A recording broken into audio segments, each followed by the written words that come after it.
It's now time for The Sit Down with Don Tony.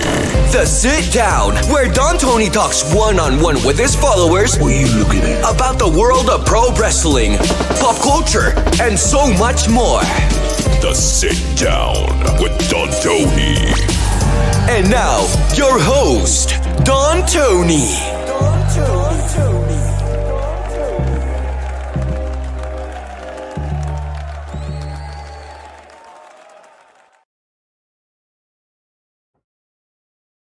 Jinder my balls, Jinder my balls, Jinder my balls.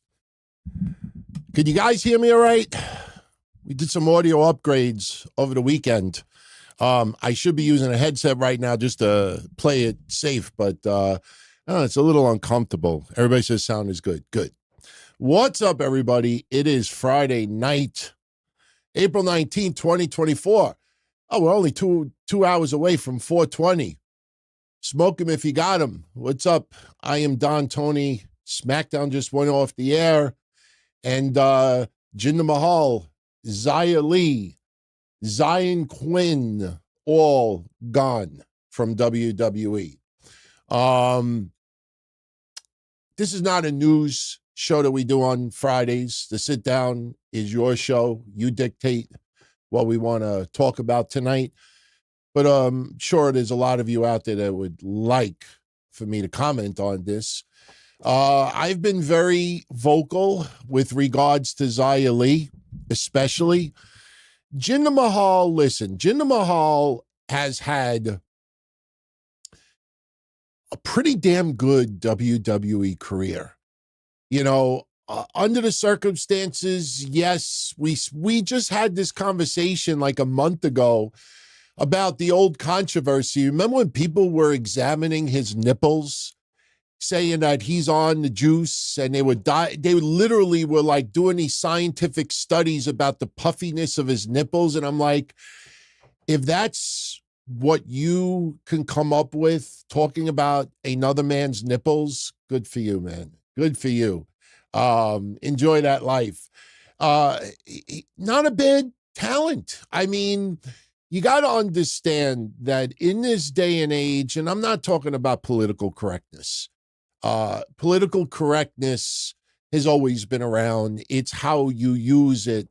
Jinder Mahal's character is not the controversial character that it used to be, especially that they go to Saudi Arabia, especially that they tour India, especially that, you know, the relations in the world are better. And yes, there's obviously war and upset all across the globe, but Jinder Mahal's character is not this really controversial character anymore. I mean, look at Great Khali.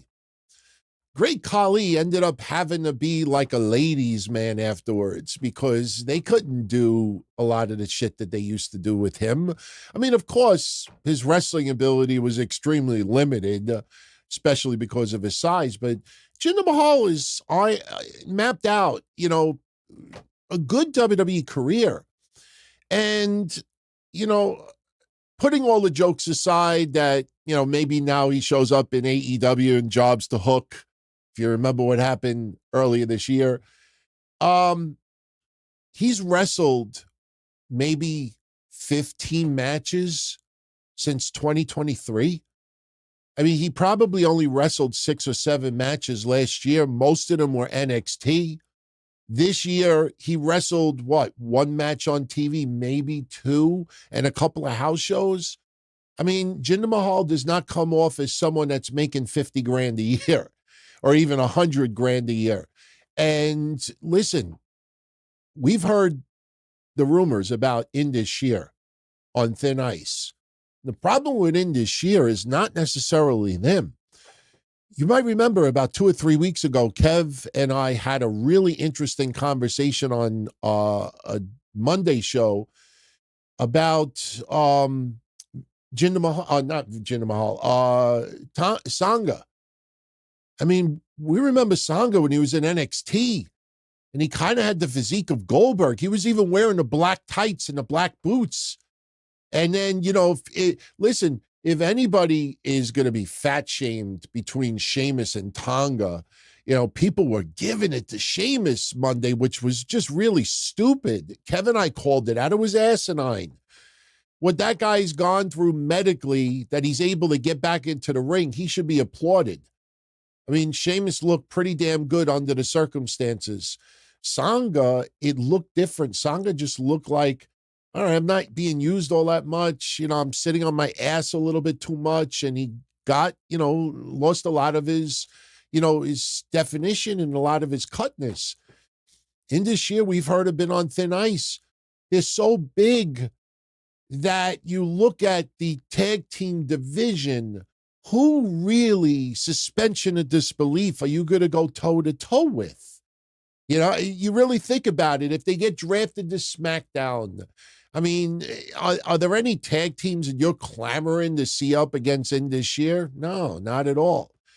So Jinder Mahal, as much as I appreciated his work, I thought overall he was a good talent. We used to joke and used to Jinder my balls. That even got to him back in the day. And I remember one of our listeners met him, and, he knew about the Jinder Mahal's phrase, and he laughed it off, because there's no malice, there's no ill will our way.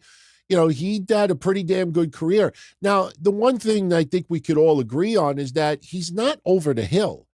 Jinder Mahal could work. So I immediately think TNA Wrestling. I think TNA Wrestling would be a good fit for him. It's a shame because TNA has Mustafa Ali now, grizzled young veterans there, and they brought in a few others that were released. And listen, this is not cast-offs from WWE. A lot of the people that were released, not everybody gets the opportunity. Not everybody could get pushed. Even the almighty, not Bobby Lashley, but Triple H, even the almighty Triple H cannot handle everybody all that great. Somebody has to sit on the sideline. And when it's somebody that's getting paid as well as Jinder Mahal, for those that don't know, after WWE released him today, he went on his social media and put this up there. And I quote, and I closed it accidentally. He wrote, "I quit. Maharaja out." Let me make this perfectly clear, everyone. Jinder Mahal did not quit. WWE is releasing talent. And a lot of times they do it on a Friday night. Sometimes they do it on a Monday. But today, I got a DM from somebody that I'm really, really close friends with in WWE. And they're like, "Hey, you're doing a show tonight, right?" And I said, "Yeah." What time is it going to start? And I said, 10:05. All right, we're going to do some WWE releases. We'll release them and we'll make it public like an hour before you go live. This way you could cover it and you could get that. No, I'm only kidding. I don't have friends that tight. I don't have that pull. But no, look, they do these dumps on Friday. In the political world, a lot of news dumps, news that's not so good. The stock market, bad news. Where do you dump it? Right before the weekend. A lot of people don't know that little tactic is strategic. So, and by the way, yes, I see Austin Nance said, "Love the shirt." I'm wearing my Prince Nana shirt tonight because everybody knows my appreciation for Prince Nana. I know the guy for 20 years, did some business with him outside of wrestling. One of the listen, obviously, he's jeered on TV, even though he's cheered. But I don't care. I say this anyway. He is one of the most genuine good guys in wrestling. And what's cool about that, and this is not bullshit, because there's a lot of you that I'm seeing in the chat room right now that go back with me 10, 15 years doing this. And I've been doing it since 97. And a lot of you know I was singing the praise for Prince Nana years before he became sort of a household name and going to AEW. So to see this Sunday, AEW Dynasty, Swerve Strickland challenging Samoa Joe for the World Heavyweight Championship. You best damn believe one of the only reasons why I'm watching that pay-per-view is to see Swerve win that championship and to see Prince Nana manage the World Heavyweight Champion. That would be fucking cool, man. So fucking cool. And you know what? Maybe I'll even do the dance next week. I'll even practice. Right now, I look like I look like a fat Elaine Seinfeld that had gender replacement surgery if I do it. So, best wishes go out to Swerve. Win that championship. If AEW don't put that fucking belt on him, it's one of the reasons why I stopped watching AEW on a regular basis. You know, this is not foreplay AEW. We don't need 5 fucking months of teasing and, you know, throw Hangman Page in there. This way he could take the pin and we milk another 2 months. And isn't that? No, fuck that. Look at Mercedes Mone. So I saw somebody put a super chat before we started live. My thoughts on Mercedes Mone, we'll get back to the releases, but my thoughts on Mercedes Mone not competing at Dynasty. Why not? She ain't fucking injured. She's been on 5 or 6 episodes of Dynamite already. Why is she even having a preliminary match? Let her fight fucking somebody. What the fuck is that? This is me as a wrestling fan. I mean, give the fans what they want. You brought her in. Give her a squash match. Give her anything. What the fuck? Jinder Mahal come out. Xia Li. All right, Xia Li. Before I say about Xia Li, Xyon Quinn, listen, Fightful, and I got to give Fightful credit on Xyon Quinn because I didn't see anyone else reporting Xyon Quinn except for Fightful. But Xyon Quinn, a lot of people felt like you bought Roman Reigns on Wish, which I thought was very, very unfair. Now I'm talking about NXT Roman Reigns. Go back to NXT Roman Reigns days, and, you know, it kind of looks like you bought Roman Reigns on Wish. Xyon Quinn he just got stuck in the mud. You know, it's funny because I think he fought Braun Breaker on SmackDown not too long ago, and Kevin like, uh-oh. Xyon Quinn getting squashed like a fucking grape. No one, as far as I know, saw that coming. And they really don't have much of use for him. So Xyon Quinn, probably the best thing for Xyon Quinn is to go out in the indie circuit, get your name, develop a little bit of a personality. You know what I mean? Honestly, the water in my bottle has more flavor than Xyon Quinn, in my opinion. And look, he's got some personality, but, you know, it's just not there yet. And it's not going to get there overnight, so they released him. But Xia Li, look, Xia Li, I don't know her, never met her, but people that I know that have met her said she's one of the sweetest women, you know, around. She's like really, really genuinely a nice person. Very well liked, but unfortunately in the entertainment industry, being well liked is not enough all the time. And Xia Li was released today. Now, before I give you my honest thoughts on Xia Li's release, I want to share with you what she wrote on social media tonight.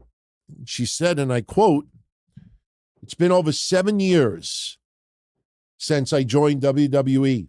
And as the first female Chinese superstar, I feel incredibly proud. I am sincerely grateful to the WWE and Triple H for welcoming me into this big family. During this valuable time, I have not only grown tremendously." I've got nice tans on the beach. No, I'm only kidding. Yeah, if you ever watched her Instagram, you know what I'm talking about. I have not only grown tremendously, but also learned countless invaluable experiences. Thank you for your trust and the opportunities you have given me to break barriers and set an example. Special thank you to all the coaches, colleagues, and staff who have helped me along the way. Your support and assistance have made me feel at home in a foreign land. I also want to thank all of the WWE fans. Your cheers not only motivate me, but also make me feel endless love and support. Your backing is my strength. This journey with the WWE has been wonderful, and I sincerely thank everyone who's been a part of it. This is not the end, but a new beginning. Let's embrace more exciting moments together. Very classy. Very classy. I would not be surprised if Xia Li goes back overseas and pretty much stays there for an extended period of time. And the reason why I say that is because, she even said, that I was welcome into a foreign country. So her home is still, I believe, outside the U.S. Listen, I've said this before. A lot of you know that I've said this, and I'm going to repeat it here now. No joke, outside of maybe Bray Wyatt, not kidding, outside of Bray Wyatt, no, it's not what you think. Outside of Bray Wyatt, I don't recall anybody having as good of vignettes for NXT and WWE as far as, her character.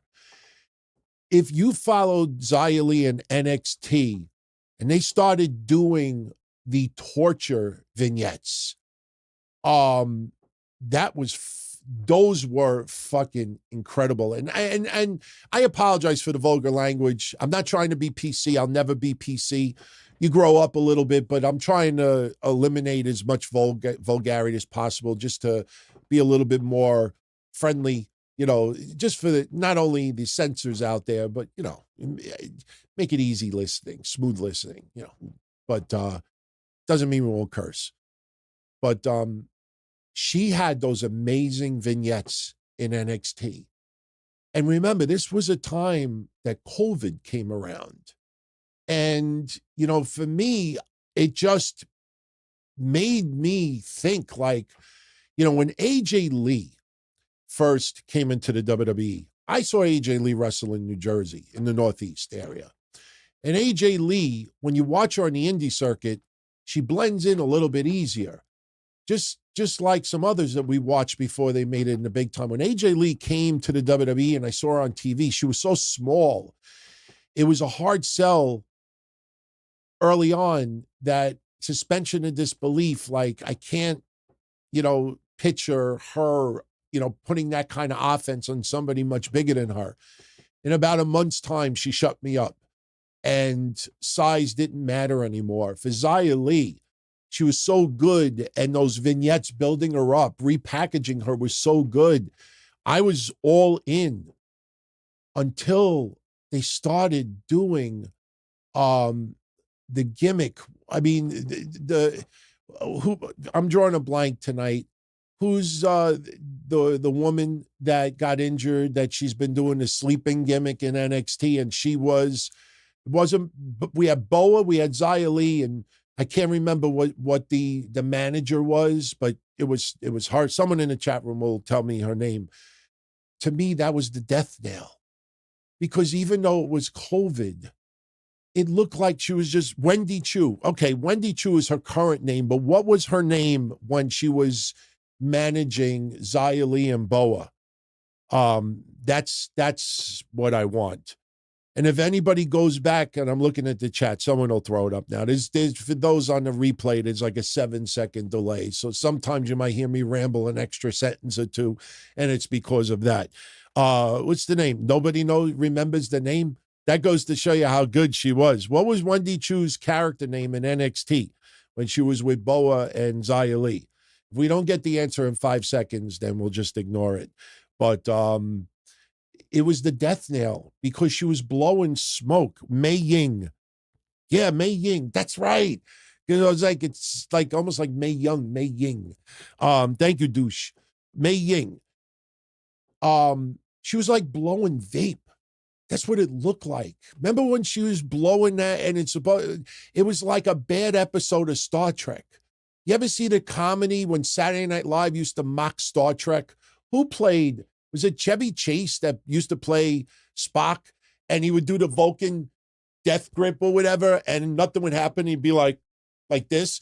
Like, I'm looking at Mei Ying blowing vape in somebody's face during COVID. And I'm like, what is this? And it was horrendous. Then she got to the main roster, and I said, okay, fresh start. Remember they did the vignettes, my landlord. Oh, he abused my family. Remember the cartoon vignettes, the superhero things that they were doing when she was coming to SmackDown? That was great. And I was like, wow, WWE's really getting creative. They did it for an NXT and it ended up flopping. They did it on the main roster. And then she comes out, and I'll never forget it. I'll never forget it. She walked down to the ring. I don't remember when it was, but it was early on the main roster. And I talked about it countless times on the shows. She comes out for a match, and she's got the swords, and she's doing her things. And I'm impressed, because if I did that even with a butter knife, I'd slice probably my aorta. You know, she's doing all the things, and she looked at the people at ringside as she's doing it.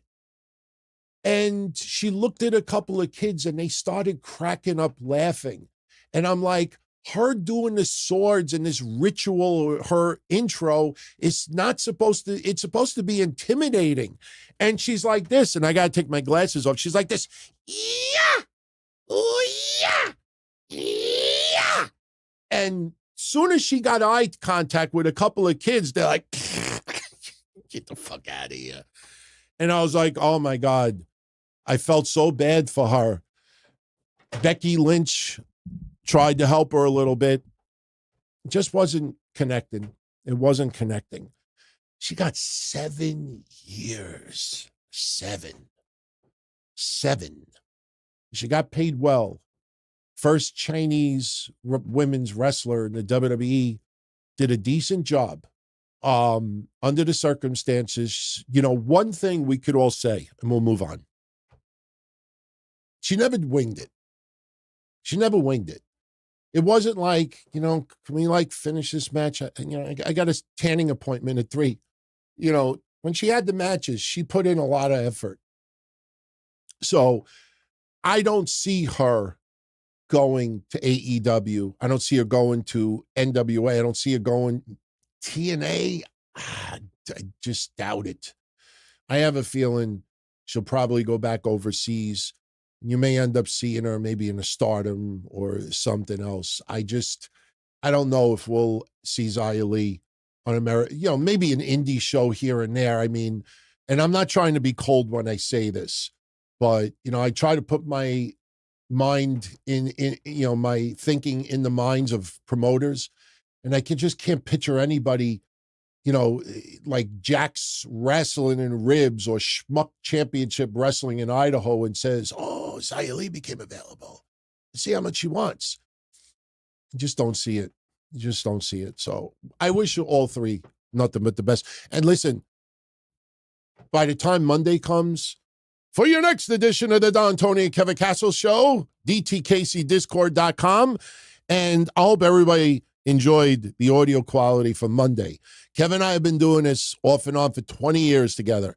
Monday's audio of Kevin and I was the best audio we've ever done together in 20 years. No joke. It was the first time that his audio is as loud as mine and almost as good as mine. And this Monday, it's going to be even better than that. But by Monday, there's going to be more releases. There might be more releases before we finish the show tonight. There are more coming. Is it a bus flip? I don't know if it's a bus flip, but they're doing it now. You know, listen, I'll give you a name. I'll give you a name. I don't think he's going to be released, but I'll give you a name that came up today, which was funny conversation. No joke. Odyssey Jones. Remember Odyssey Jones? He got drafted to Raw last year.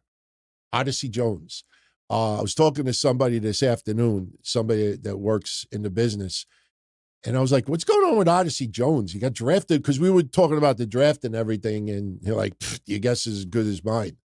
You know, so there's some rumored names, and I don't like putting rumored names out there because I never thought it was cool for somebody to see in the newswire that they've been released, and then they find out not only did they not be released, but, you know, somebody put it out there without them even knowing first. So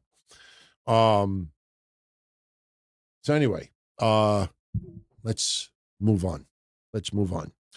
Before we get into questions, because that's what this show is all about, couple of quick comments about SmackDown tonight. Of course, social media is not going to, show any attention to what the Donzilla Army and the Castle comrades say. But if you remember our WrestleMania predictions, the first line on our predictions was hashtag we want Roman. That wasn't the WrestleMania recap. That was our prediction show. That Roman Reigns will immediately become babyface. And in a very short amount of time, you're going to start hearing, we want Roman. We want Roman. Now, B. Arthur, Dave LaGreca, wearing that pink robe, B. Arthur, you Golden Girl wannabe freak. I'm kidding. I don't hate the guy. I dig his over emotional stuff just to play on, just to play on a lot of goofs out there that fall for it. He's a very smart man. But now we need the LaGrecas. We need the Rosenbergs. We need the Haps, Sam Roberts. We need those guys. They're going to be the ones that are going to manufacture the We Want Roman. You're going to see, we want Roman. We need Roman. Roman, come back. Roman, you are so desperately needed. You watch. Said it on a prediction show. What happened tonight on SmackDown? We want Roman. Because Solo Sikoa is acting like a tribal chief. Solo Sikoa has gone rogue. It was funny. I was joking with somebody tonight. Anybody remember WCW, the New Blood? I was like, this is the New Blood line. I was like, I don't know. Tonga, Jacob Fatu, Solo Sikoa, kind of like a Samoan SWAT team, the Trios edition. Yeah, I could buy into it. I think we are getting Roman Reigns and the Usos versus Tonga, Sikoa, and Fatu. Maybe as early as SummerSlam. Because tonight, we had a little bit of blood return. Kevin Owens bleeding like a pig. Now, what's interesting, and I invite any of you that haven't already, tune into the April 15th edition of the Don, Tony, and Kevin Castle Show. Because we had a conversation that Solo Sikoa is already the tribal chief. Because losing has consequences. And Roman Reigns lost. And as a result, Solo Sikoa is making decisions as an acting tribal chief. And last week, before Roman Reigns could tell Paul Heyman that he did not make the call to bring in Tama Tonga, Solo Sikoa smashed Paul Heyman's phone. And what had happened tonight is what we said on Monday.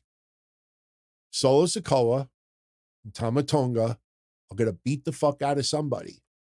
If you look at my synopsis from Monday's DTKC show, the very last line was the SmackDown preview. And it said, Tama Tonga and Solo Sikoa cause chaos. Their next move, chaos. That's what we talked about. And they chose Kevin Owens tonight because Kevin Owens is one of the biggest baby faces on SmackDown that could just randomly get the shit knocked out of him. That also has history with Solo Sikoa. Kevin Owens got in storyline. Tama Tonga rammed his rental car, or Solo Sikoa's rental car, into Kevin Owens. Kevin Owens bleeding like a pig, and Tama Tonga laying him out. Got to the point when Nick Aldis and officials showed up, and they were threatening Tama Tonga and Solo Sikoa. Listen, I like Tama Tonga, and a lot of people have yet to see how good he is in the ring. The guy is very, very good in the ring. But the super psycho look on his face, you kind of look like somebody from Spanish Harlem that's about to rob me of my chain. You don't look like a Samoan savage. I would dial it back just a little bit. And if anybody knows what I'm talking about from my neck of the woods. I think they'll agree. Now, I'm not trying to cause any controversy. I think this was just a lighting issue. But Kevin Owens bled like a pig. And, it obviously made TV, and the camera was very strategic. They were distanced enough where you saw on TV that he was bleeding heavily, but they didn't zoom in. Zoom. But I zoomed in. And I was like, did anybody find this a little odd? I don't think it's anything. I think it just might be lighting, but man, does that certainly look like some special effects job. For those on audio only, the best way I could describe it is pretend you're a 105-year-old man and you go pee, and for the first time in about 40 years, you look in the mirror and your scrotum is hanging down to your ankles. It looks like the sides of your ball sack, kind of like glued to his face. It looked like, in this camera angle, it looked like special effects. I don't think it was. It's a very interesting place to blade, if I may say so. Because for a couple of times in my crappy, attempt to try to be a crappy indie manager, I bled 3 times, and I know what it is, but I'm just throwing that out there because I found that interesting. And like I said, it's probably nothing, but look at it. Doesn't it look like a little bit of a special effects job? And you know what? I don't care if it was special effects. I don't care if it was makeup. I don't care what it was. It was good. Solo Sikoa looked gangster tonight. Somebody emailed me while this was going on and went the Young Bucks route. Do you think Solo Sikoa and Tama Tonga should have wore white? Kind of like what the Young Bucks did to show off the blood. I'm like, no. Because when you're gangster, you don't have to have blood all over your body. You don't have to see, that's the thing. Like, when you're gangster, you don't have to show anyone visible proof that you're gangster. You just have that aura about being gangster, like, oh, I ain't fucking with this person. With all due respect to the Young Bucks. Did I get enough blood on me? Ooh, look at the visual. Ooh, look, it looks like I murdered a deer. It didn't make me want to watch Dynamite. So, Solo Sikoa looked gangster tonight. And I apologize about the water break. I have a tickle in my throat. Doing this much talking solo, no pun intended, kind of like it does something to you. But somebody wrote this earlier, and I definitely want to address it. And it is a valid point. Steve Joseph, thank you for the super shout out. Solo Sikoa is 0-40 in his last 40 matches. You might be off by a couple, but you're not wrong. Solo Sikoa has lost close to 40 matches in a row, and I'll go one step further. I think in his last 50 matches, Solo Sikoa is like 2 wins and 48 losses. And one of those wins was John Cena. That goes to show you, when you have a good fucking storyline and people know you can work, wins and losses do not become a big factor. Now, I'm one of those that wins and losses matter. Wins and losses matter because I don't want to root for a loser. I don't want to root for a Spike Dudley. I don't want to root for someone that loses all the time because, number one, somebody losing all the time, unless it's part of their character, their gimmick, that tells me that the wrestling company does not have very much faith in that person right now. See, like, everybody got cute with Chad Gable videos this week. When is WWE going to push Chad Gable? Chad Gable became that guy that when he does win a championship, people are going to be crying. WWE will give gold to Chad Gable. but now it's going to be a very special occasion when it happens. I personally would rather see Chad Gable get his first championship as a babyface, because I think people want to cheer and some people will cry along with him. I think Chad Gable will legitimately shed some tears. But that has become part of the thing now. Because it's been so long, now they're not going to just give him a title to give him a title. It's going to be eventful. So the thing is, Solo Sikoa losing that many matches, nobody really makes a big deal about it. People have been making a big deal about Jimmy Uso. But there's a difference there. Jimmy Uso getting a lot of criticism because he's got Jey Uso getting the wins. So. It's not so. Like, I just thought of that. If Solo and Jimmy, they could have called themselves so. No. No, but Jimmy and Jey will always be compared to Jimmy and vice versa. So when Jay's getting a lot of wins and Jimmy's getting a lot of losses, people pay attention to that. For Solo Sikoa, it's just about part of the character. Now, I will say two other things with regards to this 0-40 thing. Number one, of those 40 matches, 3/4 of them were tag teams. And Jimmy Uso took a lot of those losses. So I want to make that clear. Solo Sikoa has probably only had about 10 to maybe 15 at the most singles matches out of those 40, and some of them are DQs as well. Solo Sikoa did not get pinned as many times as you think he has. Here's another thing. When Solo Sikoa first came up with the Bloodline, his ass got a shitload of victories. So it's kind of balanced out now. But the fact that he is that inept in the record department tells you how good he actually is, because the fans don't look at Solo Sikoa as a jobber. Now, it is kind of shock therapy to suddenly see this different side of Solo Sikoa. You don't go like this for like 3 years or 2 years. You don't go like this. And then the night after WrestleMania, 4 days after WrestleMania, a week after WrestleMania, 2 weeks after WrestleMania, you start, cutting promos and looking at the people at ringside with different mannerisms. It's like he got knocked on the head and woke up and he's a totally different person. And no, this is not, power just went to his head. A lot of people out there never saw Solo Sikoa in NXT when he actually did cut promos. They didn't see him in MLW outside of the WWE when the guy actually used to have a little bit of a different character.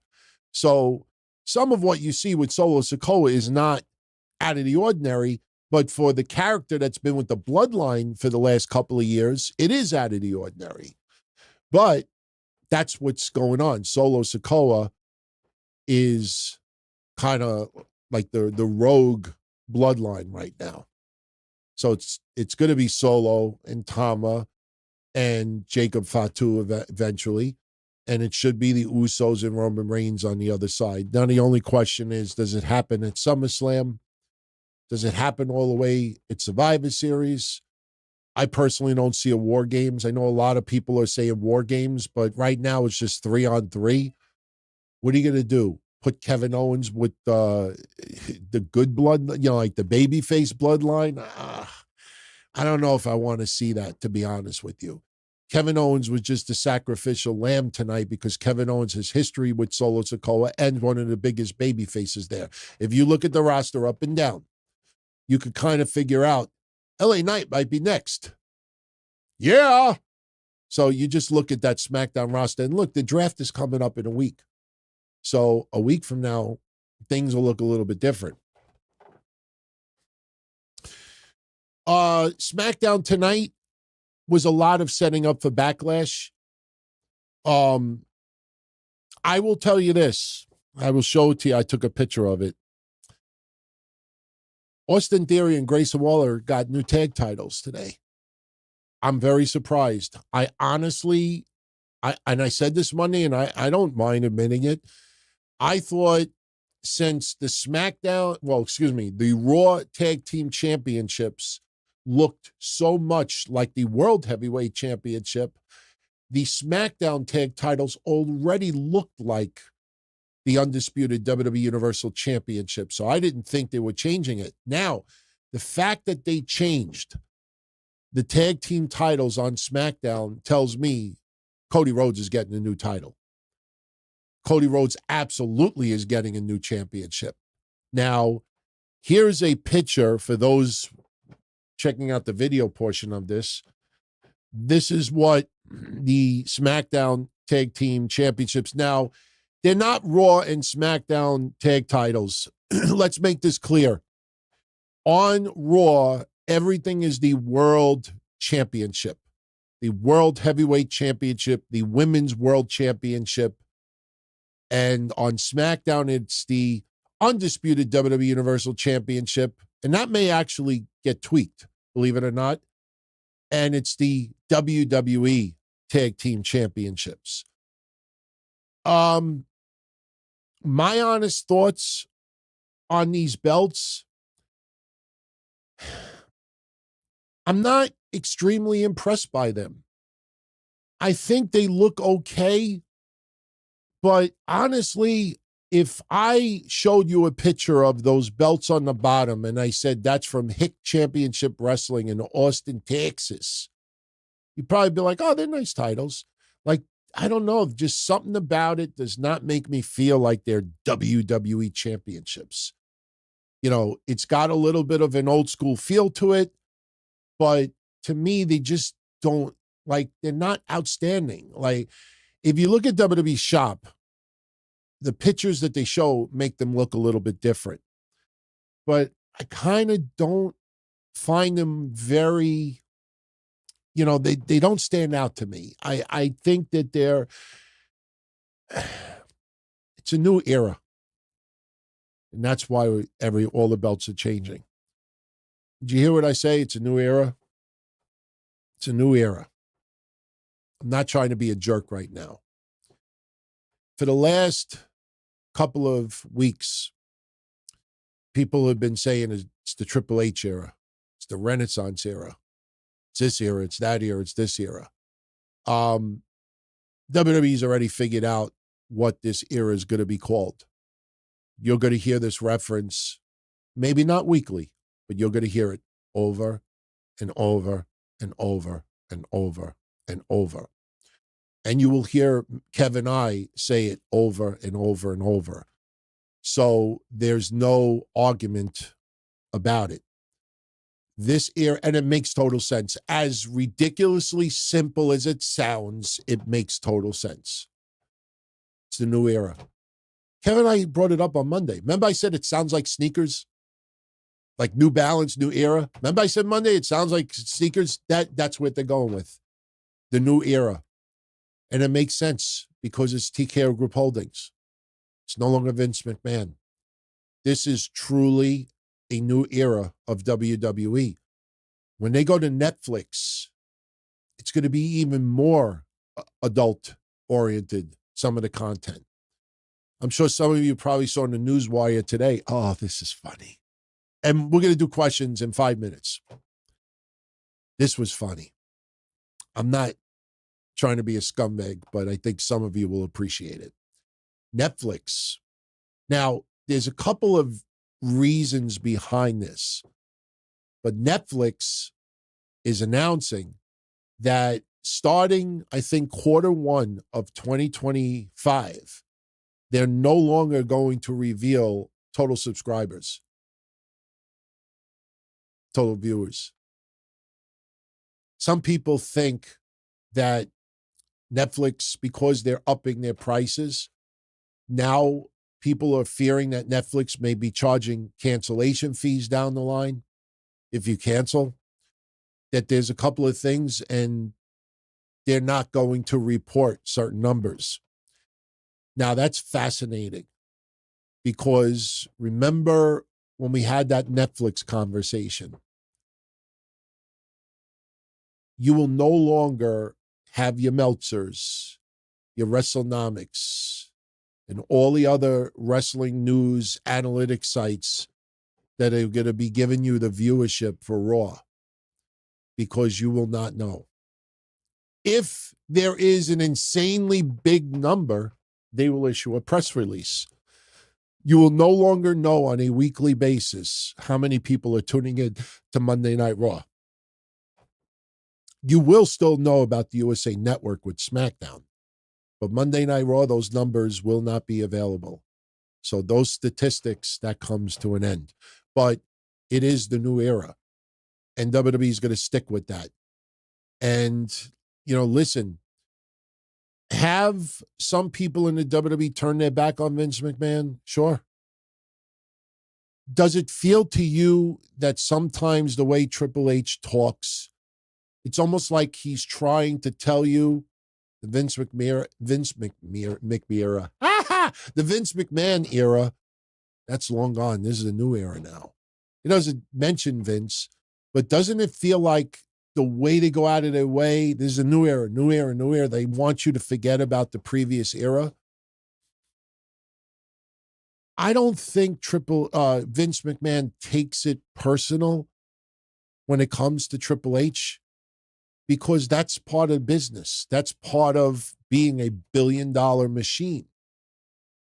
Everything has got to feel like biggest ever, new era, that now, the time is now. So I don't think Vince takes it personal in that aspect, because it's expected. That would be the right way to go.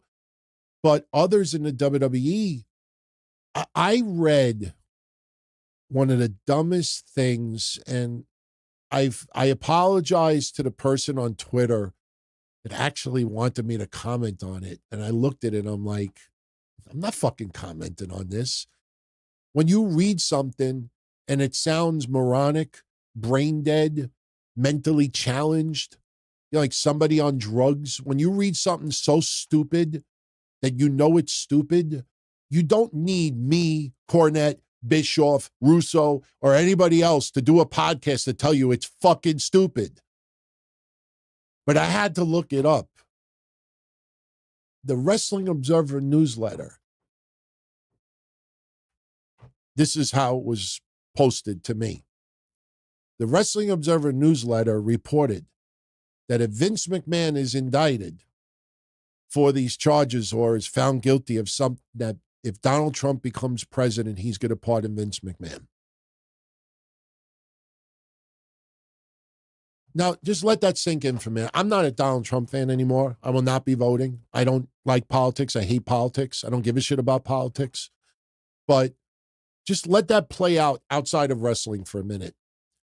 Somebody who is paid off millions, accused of rape. I used the word, but okay, used of that, Rita Chatterton, who's being sued for very disgusting things. And Donald Trump, with his history, is going to pardon a friend that is, I mean, why is that even being in a newsletter? Just let that sink in, and the dumbness of it. I mean, I have heard dumb things reported in wrestling, and no joke, in the last 20 years, I think that is close to the number one stupidest, dumbest thing I have ever heard.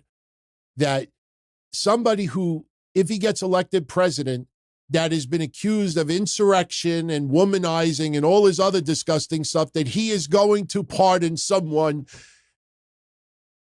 Just take the wrestling community out of it. Just picture how the American public would react to that. This is why I see what goes around on these shows. You've seen it the last couple of weeks. Even with the Jack Perry CM Punk stuff. I see people that I really like talking on both sides of their mouth. Seriously, talking on both sides of their mouth. And now, I don't know if you saw the thumbnail for tonight, Jungle Love. If Jack Perry returns at Dynasty, if Jack Perry helps the Young Bucks climb that ladder and get those tag titles, if Jack Perry becomes a member of the Elite, continues to troll CM Punk, and Jack Perry starts getting a little bit of a reaction and gets major heel heat, even if he still sucks in the ring, and I'm not a Jack Perry fan, you're starting to see people starting to say, you know what? Let's let it play out. Let's give him a chance. Let's see if I actually heard word for word what I said last week. He's taking chicken shit and trying to turn it into chicken salad. He is a pro wrestler. He deserves that chance to try to fix his career, improve it, enhance it. You know, just because we don't like Jack Perry and just because Jack Perry sucks, and to me, he just looks like I see that hair with Sting, and you know, I know somebody set themselves on fire in New York City today, but, you know, what I want to do to Sting's head on this is what I would want to do to Jack Perry's head. You know, I don't like Jack Perry. Jack Perry looks like a little pretty boy that I would want. I literally, if I had a chance, I would lift him upside down, and I want to dip his head into a bucket and mop the piss off my floor that my dog pissed. I would use his hair as a mop. I don't like Jack Perry. But if that guy could improve his career and troll good and make some chicken salad out of this, I don't have to eat 5-star chicken salad. I don't have to eat chicken salad that's from the Waldorf Astoria. I'll go to any fucking deli, and if the chicken salad's fresh and it tastes good, yeah, I'll eat it. Of course I'll eat it. You know, why does Jack Perry suddenly have to be superstar of the year in order to get over? All he's got to do is, you know, even be average. He doesn't suck up the joint and he grows up a little bit. I think he deserves that chance. Let's see what happens with it. I don't know. I'm not rooting for him to fall flat on his face, although it'd be fucking funny. I honestly think, as ridiculously crazy as this sounds, I think CM Punk is getting a kick out of this right now. Not that AEW is a clown show and Tony Khan's a clown, and you know, you kind of want to start put a clown nose on Tony's nose and go, you know, I don't think it's that. I think CM Punk, and I brought this up on Patreon Tuesday, and I've kind of said this in the past as well. A lot of you don't remember CM Punk from 15, 20 years ago, even before WWE. CM Punk on the indie circuit was an asshole. I worked 2 indie shows with CM Punk, and I didn't talk to him. I didn't mingle with him, but there were several people like, wow, what a dick. CM Punk was a dick more times than not. Very, very young, immature to an extent, you know, very conceited. If your girl was hot and he was single, you know, you might have to like take your girl to the library instead of a wrestling show. CM Punk, but that was 15, 20 years ago. CM Punk now is different. And I think if CM Punk sees him trolling, but putting in work and working at it, I think CM Punk will appreciate it. As ridiculous as that sounds, I think that's true. Now, if Jack Perry 6 months from now still comes off as this, you know, elite pillar, you know, with that ridiculously bad foundation of AEW, and he didn't grow up and we still hear the same shit that we hear now, you could wear Ray-Bans, you could have facial hair, you could grow an afro on your face. You could have a hot chick, you could put your hair in a ponytail, you could shave yourself bald, you could tattoo yourself all over the place. You could start calling yourself Luke for all I care. It ain't gonna matter. But you see now, 1 week later, everybody's like, oh, embarrassing, stupid, ridiculous, dumb. Did anybody take a step back and realize all of these legendary podcasters that were making boatloads of money off of everyone with these rants the last 2 weeks? Did you notice the common denominator on almost all of them? They were all saying that AEW put the footage out to negate what CM Punk said on Ariel Helwani. What CM Punk said on Ariel Helwani was what happened. If you look at it, it makes Tony Khan look even worse. We joked about it last Friday. If you look when CM Punk turned around with Tony Khan, not only, put it this way, you could have had one of those 3-foot sticks, the rulers, the 3-foot rulers. You could have that, and he probably would have a hard time poking Tony Khan. He was feet away from Tony. When Tony said he was threatened for his life, Kevin and I had some fun on it Monday. That's because Tony Khan has been a billionaire since he was in diapers, or multimillionaire in diapers. When we were getting hit with a strap for misbehaving, for Tony Khan, it's like, no internet for you, no sushi for you, no massage tonight for you. You are not allowed in the pool tonight. That's what Tony Khan is. That's what he grew up with. He was home, living it up.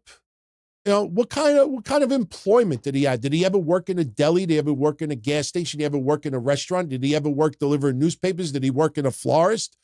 Did he ever do any of that? I haven't heard any of it. Maybe he did. I don't know. But Tony Khan has been shielded all his life. So if Tony Khan is facing you, you're at an autograph signing and Tony Khan happens to be there and he's looking the other way, and you go up to him and you go, hey, Tony, ah! I honestly think, when you're shielded and you have that lifestyle, we were joking like trading places with Dan Aykroyd. Remember when Dan Aykroyd went to the hood? You don't know how to react. So this is Tony Khan. So this footage was not done to diminish what CM Punk said. These are jackals trying to enhance the Young Bucks for being assholes. Jack Perry's got to help the Young Bucks now. The ultimate assholes capitalizing on this. I don't like it. Most of you don't like it.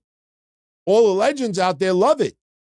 You think all of these podcasters that now podcast 8 times a day for any type of revenue, you think they don't like this? They love it.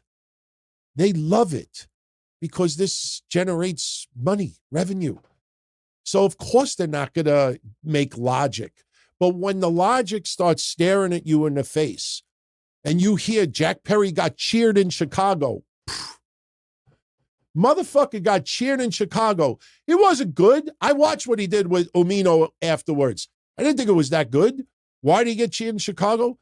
Because if you're going to troll, you do a good job. Somebody's going to be like, hey, you know what? Hey, you got me, man. Good job, man. You trolled. You give credit sometimes to somebody. If you're going to troll, do it right. And if you do it right, especially a place like Chicago, hey, they'll acknowledge it. That's what happened. So now when it starts staring at people in the face, and if there's a big if Jack Perry does start getting himself over, you watch all of these fucking people do a 180. And they're going to be like, you know what? You got to give him a little bit of credit. He's taking chicken salad and turning it into chicken shit. You're going to see every single person say that afterwards. Why? Because once, put it this way, if any of you out there, that have had, sexual relations, when it's one and done for me, it's like, all right, let me go back in the day. Let me go smoke a cigarette. You know what? Let me go eat something. Let me go watch a little TV. Honey, leave me alone. I'm busy. For some people, it's like, hey, round 2, round 3.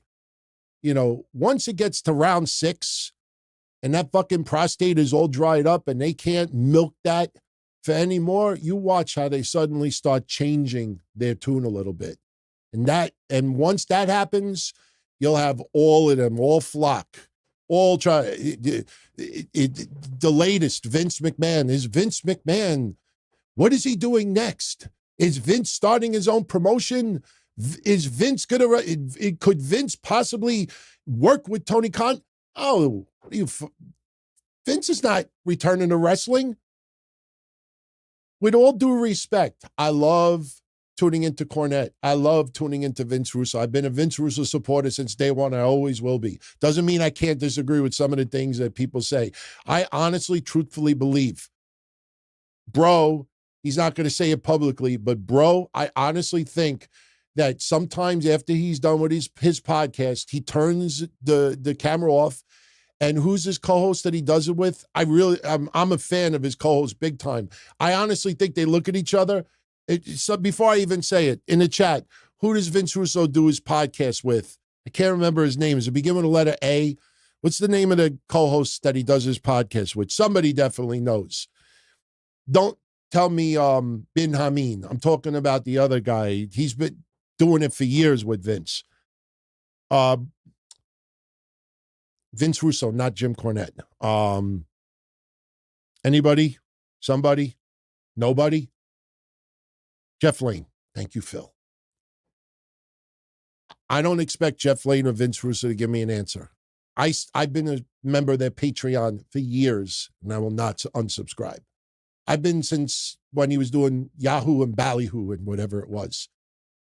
But I honestly think sometimes they record an episode and they turn around. Let's pretend this is Jeff Lane for a minute. I honestly think that they finish the show. They put the headsets down. They put the headsets down. And then Vince Russo looks at Jeff Lane and does this.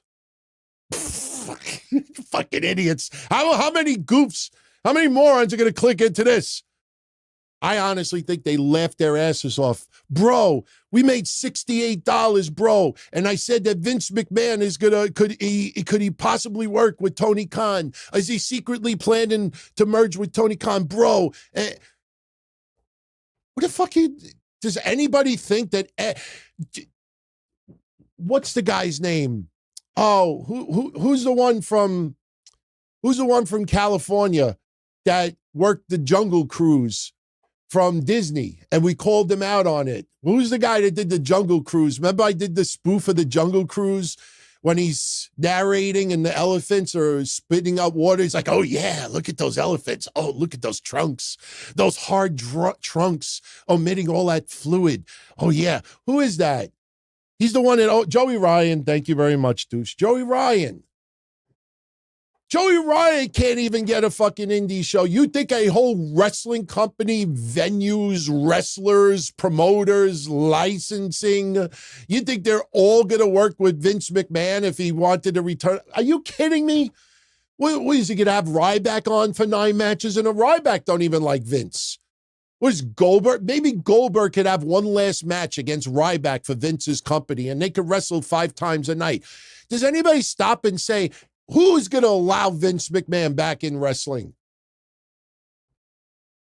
But yet, you go on Google, right? You go on YouTube right now, and you search Vince McMahon. And in the search results, go to advanced settings and put last 7 days. You will find 44 podcasts that have over 10,000 views apiece. And they're all teasing that Vince McMahon is taking his money out of WWE to possibly start something else in wrestling. Every single one of them is basically lying, if we say it nicely. All right.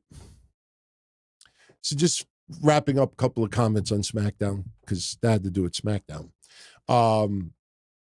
So we had set up Backlash a little bit. AJ Styles beating LA Knight. You know, what did Corey Graves say? No, what did Wade Barrett say tonight? You know, AJ Styles really needed that win tonight. You know, I think people forgot that LA Knight won at WrestleMania. So when people like, what are they doing with LA Knight? He just won at WrestleMania. I think everybody and their mother knew that Cody Rhodes was going to be taking on AJ Styles in France. First time they're ever wrestling together. This is not a match that makes you think that Cody Rhodes could lose the belt this quickly. We know AJ Styles ain't winning the belt, but this is a dream match for a lot of people out there. And sure, you know, dream matches should not always, you know, be done. Depending on the circumstances, you could do it. So that's where they went with it. Now, LA Knight will bump into someone Maybe it's Tonga and Solo Sikoa. Hey, would they dare go Randy Orton? Could they job out Randy Orton? No, I don't mean job out, but could they beat the shit out of Randy Orton also? We may see Solo and Tonga take out Randy Orton and LA Knight. They're already taking care of Kevin Owens. But I think ultimately Kevin Owens gets mocked by Logan Paul or someone else. You'll just see him in the back and somebody will laugh at him, what happened to him, and that'll be the Acme Insta feud. That's where I see that going. Naomi and Bayley pretty much ended up in a no contest because of Tiffany Stratton. We said that last Friday. You knew that Tiffy was going to get involved, and it's probably going to be a three-way in France if they go that route. And they probably will go that route. So that Tiffany Stratton ruined that main event match tonight. Interesting that the Kabuki Warriors may be feuding soon with Bianca Belair and Jade Cargill. Would you be fine with Jade Cargill and Bianca Belair becoming tag team champions this quickly? Very, very interesting. Because we thought Bianca and Naomi. And then WWE's like, Bianca Belair and Jade Cargill against Kabuki Warriors. Maybe going that route. Io Sky's got to get involved in the women's championship. Io Sky's got to want a rematch. Do they do a fatal four-way for the championship? Tiffy versus Naomi versus Bayley versus Io Sky. That's another possibility. I could see that happening. As I showed you earlier, Grayson Waller and Austin Theory got new tag titles tonight. And we had a fatal four. Oh, I wrote this on Twitter and I deleted it. Because I didn't want to indirectly, throw shade at Cross. I don't know if you all saw it on Monday, but very, very cool. One of our longest supporters bumped into Karrion Kross, I think in Texas or something last week. I don't remember where, but I think he was expected to meet him. And he brought one of our old school DTKC show shirts and gave it to Kross, and he posed with it and everything. And that was very, very cool. Because Kross has made it no secret that he's been supporting what we do before he even got into wrestling. But I wrote this on Twitter tonight, and I deleted it because I didn't want it to come off the wrong way. But I got to call it like I see it, man. AOP fucking went to sleep again tonight. I honestly think I originally said have AOP turn on Kross or have Kross drop AOP. They're not clicking together. Kross don't need AOP. I don't like AOP. They've returned, and I get the same vibes I do with Indus Sher. Unless you keep Indus Sher and AOP and just let them fight to the death. Just have them have like a Texas death match, but, little spin on it. The winners, are the ones that survive for real. I'm not feeling AOP. They're not bad, but they've done nothing to make me be like, yeah, badass, man. Like, I love Paul Ellering, but I'm not going to cheer or root for AOP simply because Paul Ellering is there. I don't like it. There was a spot tonight in this fatal four-way where the new Czech Republic, the new Catch Republic, I keep saying the new Czech Republic, the new Catch Republic. By the way, did you hear the beginning of that? New Catch. I could picture, now just picture Pete Dunne with a headset doing that for, all right, Pete Dunne, the one who's always silent, that he doesn't say a word. Pete Dunne psychs him up and Tyler Bates psychs him up and Pete Dunne has no reaction. I just picture him going, like with in the studio, new Catch Republic. Why does everybody have to have a goofy intro? Even AJ, you don't want none. Like everybody's got to have a verbal intro now, but it's almost everyone. But there was a spot where the new Catch Republic dove to the outside of the ring. I think onto Legado. And by the way, I think Cruz del Toro had surgery, and a lot of best wishes go out to him. Probably saved his career for the moment. Don't know if he was on the cutting block, but they're not going to cut him while he's in the hospital, obviously. But New Catch Republic dive outside the ring. They dive off the corner middle rope, and then Montez Ford leaps like he does from in the ring over the corner post onto both members of AOP. I invite you, whether you watched that match or you didn't watch that match, go back and watch the last 4 minutes of it. Watch when Montez Ford dives and lands on AOP. For the next 4 minutes, Angelo Dawkins is fighting. The New Catch Republic, Legado is fighting. Everybody is in the match except for AOP. They fucking went to sleep again. One dive by Montez Ford onto two 350-pound guys, 320-pound guys, 300-pound guys. Even if they were 240-pound guys, Montez Ford flips on both of them, and they were knocked the fuck out for the rest of the match. As I'm watching this match conclude, and by the way, the Street Profits won, which I don't know how I feel about that, because I said even on Tuesday's Patreon, I think the Street Profits have been the most misused tag team on the main roster in the last 2 years. I don't even think it's close. I think they are the most misused tag team on that main roster the last 2 years. Now they win.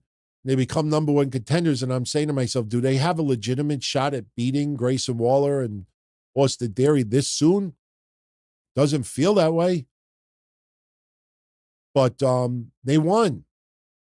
And AOP's probably still sleeping outside the ring. It was not good. Go back and watch it. Seriously.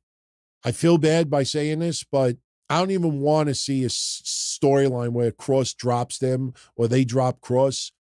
Just release AOP. Just let Cross come out on NXT the following week or come out for his match with Scarlett and just act like AOP was never there. Get one of those silver bullets that look like dildos that I almost said men at work. You know, like Will Smith used to have it. Just hold it in the air and we'll just act like AOP. AOP? Isn't that a supermarket that closed down? AOP? That's AMP, by the way. I'm old. So what else happened tonight? We had another QR code. Yes. Somebody asked me earlier. Let's answer this. Thank you very much to BTC 316 with the Uncle Howdy picture, by the way. New QR code on SmackDown tonight. Can you do some quick match predictions for Dynasty? Thanks, DT. Yeah, I'll do some quick match predictions for Dynasty. I'll do that towards the end of the show for anybody that's interested. Then I did see the QR code tonight when Triple H came out to present the new tag titles to Austin Theory and Grayson Waller. We had that black hawk or dove, whatever you want to call it, black bird. They showed that. They showed the symbol, and then they showed a QR code. And when you click on the QR code, you get this. Now, I think obviously that is something from the heavens. I think that's supposed to be the light of Bray Wyatt. That's my interpretation of it. I didn't have time to get very, very deep with it, but that's what the QR code leads to tonight. You know what's cool about some of these QR codes? Some of you may not even be aware that you could do this. If you ever see something pop up and it looks like a famous painting or a famous image or something that maybe you've seen before, but you can't put your finger on it, if you take this picture and you go on Google, you could actually do a Google image search. Instead of typing in something, select the picture icon, the photo icon, and you can upload a picture and it will search to see if there's any match. That's how on Monday with that graphic, that painting that they showed with the Taylor Rotunda teaser on Monday, that's how people got it. They took that screenshot and did a Google image search and it popped right up to the source. So that works. What's the other one? Tineye? Tineye. Tineye. Thank you, Benjamin. I never heard of that, but yeah, go check that out. That's a good place to go. So we had another QR code tonight to tease that. Remember, the Dreadmar YouTube channel had a teaser with that same painting, and something said, I think it was 8/3 or 8/9, whatever date is SummerSlam, that was the date that was teased on Dreadmare's YouTube channel a week before.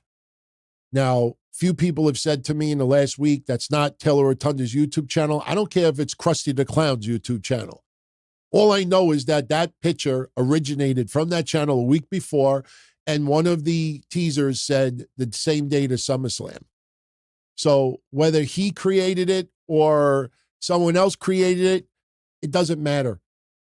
It's leading to a destination. And as of right now, it looks like that destination may be SummerSlam.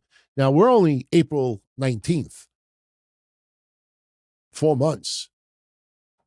It's a lot of fucking QR codes, if I may say so. Texas is asking, where is Kevin Castle? He is working at the nightclub tonight. He manages, he does bands. That's what he does. He works. He works hard. Shout out to Kev. Oh, by the way, I know I'm going to I might piss him off by saying this, but in May, or is it June? No, it's June. It's going to be his, I think, 56th birthday, and we're going to do a whole YouTube podcast thing, special episode. So, more details soon. He talked to me the other day about he wanted to do it. I was like, yeah, let's do it. So, Texas rules. Thank you very much, Mr. Texas. Wasn't what's her face Miss Texas? Jacqueline? I think she used to be called Miss Texas. But Mr. Texas, that's not Mr. Texas. This is Mr. Texas. Texas rules. Love the Warrior graphic. Do I miss the Vince McMahon era? Listen, I don't know what he is truly guilty of. Do I believe he's a dirty old man? Yes. Do I believe that he has used his power to get laid? Yes. Do I think he has abused his power to manipulate women to get what he wants over the years? Yes. Do I think he abused his power to intimidate people? Yes. Do I think he's abused his power and hurt people along the way? Yes. Do I think he's done anything criminal? I don't know. I don't know. All I do know is that and I know this is going to come out the wrong way, but I don't care. I've watched over the years too many BET movies, too many Lifetime movies, too many motion picture movies where millionaires and billionaires are having these extravagant parties in mansions that are worth $50 million. And I see all these hot women like looking at an 83-year-old that's a billionaire like, hey, I'll fuck him. Hey, I'll marry him. Hey, I'll hit that. I don't care. Am I saying that any of these women were like that? No, I don't know. But I do know in the land of millionaires and billionaires, this is not like, what's that movie where the waitress suddenly became a millionaire because somebody gave her half a lottery ticket? She was poor. This is not like a Halle Berry movie where she's poor and suddenly she meets someone who's a millionaire and a billionaire. This is not Julia Roberts and Pretty Woman. Every single woman at these millionaires and billionaires parties are in that lifestyle. Wasn't there a controversy years back that there was a White House gala dinner, I think when Obama first got in office, and a couple like showed up dressed in like gowns and everything, and they let them in, and they were just like rejects from New Jersey. They didn't know anybody. They just dressed up and like, let's see if we get in. You know, everybody at these parties are there with certain motives because that is a different world. I don't know that world. None of you know that world. If you do know that world, super chat me $10,000, please. That'll pay like 1/8 of my credit card bills right now. No, but seriously, we don't know that world. When you see the land of these men, I watched a video the other day, Trevor Bauer. Anybody remember that pitcher in baseball? That a woman now is being charged with 16, she could face 26 years in jail or 16 years in jail for lying that he sexually assaulted her and all this stuff. And he's like, yeah, she went with 3 other millionaires. You ever notice the pattern? You don't see her hanging out with somebody who makes $5 an hour fucking on SuperChats or selling fucking gas. They're looking to party with millionaires. They want to get the rich people. There are people out there that target rich people. So I don't know if Vince has committed heinous sexual crimes. I don't know. As a wrestling fan, I will always appreciate the wrestling he has given me since I was a kid. Have a lot of memories being a wrestling fan. And he is responsible for putting it out there and having the vision to go sports entertainment. It's not for everyone. That used to be a catchphrase in ECW. It's not for everyone. But I do acknowledge that without Vince McMahon, there probably wouldn't have been a WrestleMania. We might have had a StarCast. Maybe it's the biggest event of the year, StarCast 75. That might have been what we had right now. I don't know. But do I miss the Vince McMahon era? I miss knowing that this is all we knew on the Northeast as WWF wrestling fans, later WWE wrestling fans. I'll say this about Vince McMahon, and I think this is a pretty fair statement, and I think even the biggest Vince McMahon haters that hear this would not have a problem with this. I am disappointed that the final chapter of Vince McMahon's wrestling career is being closed like this. That disappoints me tremendously, because the day that Vince McMahon passes on, I don't want to treat it like we treated O.J. Simpson. Yes, there was a time in the mid-90s I thought O.J. may have been innocent until I learned forensic files. Then I was like, no, you're guilty, motherfucker. Oh, if it doesn't fit, you must have quit. I'm like, bullshit. If I was going to attack somebody right now and stomp their ass, I'm going to buy fucking kid shoes. I don't care if it only covers half my feet. I'll hit my foot until it swells up and the shoes I'll glue the shoes to my feet. And I'll stomp on somebody's head. I'll fucking crack the head open like a pumpkin. And then when the cops come down and do forensic and they see footprints, they're going to be like, a 3-year-old committed this crime. I ain't stupid. If I'm going to rob a bank, I'm sorry if I piss off anybody that's transgender. I'm going to put on a wig, lipstick, sunglasses, and be like, who is this 265-pound fat woman? I'm going to do everything possible to throw somebody off. Duh. You think O.J. Simpson originated that? People in the 1700s are rolling over in their graves. He didn't originate that. I did that. I cut off my horse's leg. This way, when they saw the footprints of the horse running away. It was only a 3-legged horse. And then, I burned the horse. I ate it for dinner, and then I got a 4-legged horse. And my horse has 4 legs. See, you can't convict me. I don't want to celebrate Vince McMahon's career like we had to OJ. I didn't celebrate OJ's career. I'm like, wow, that sucks, man.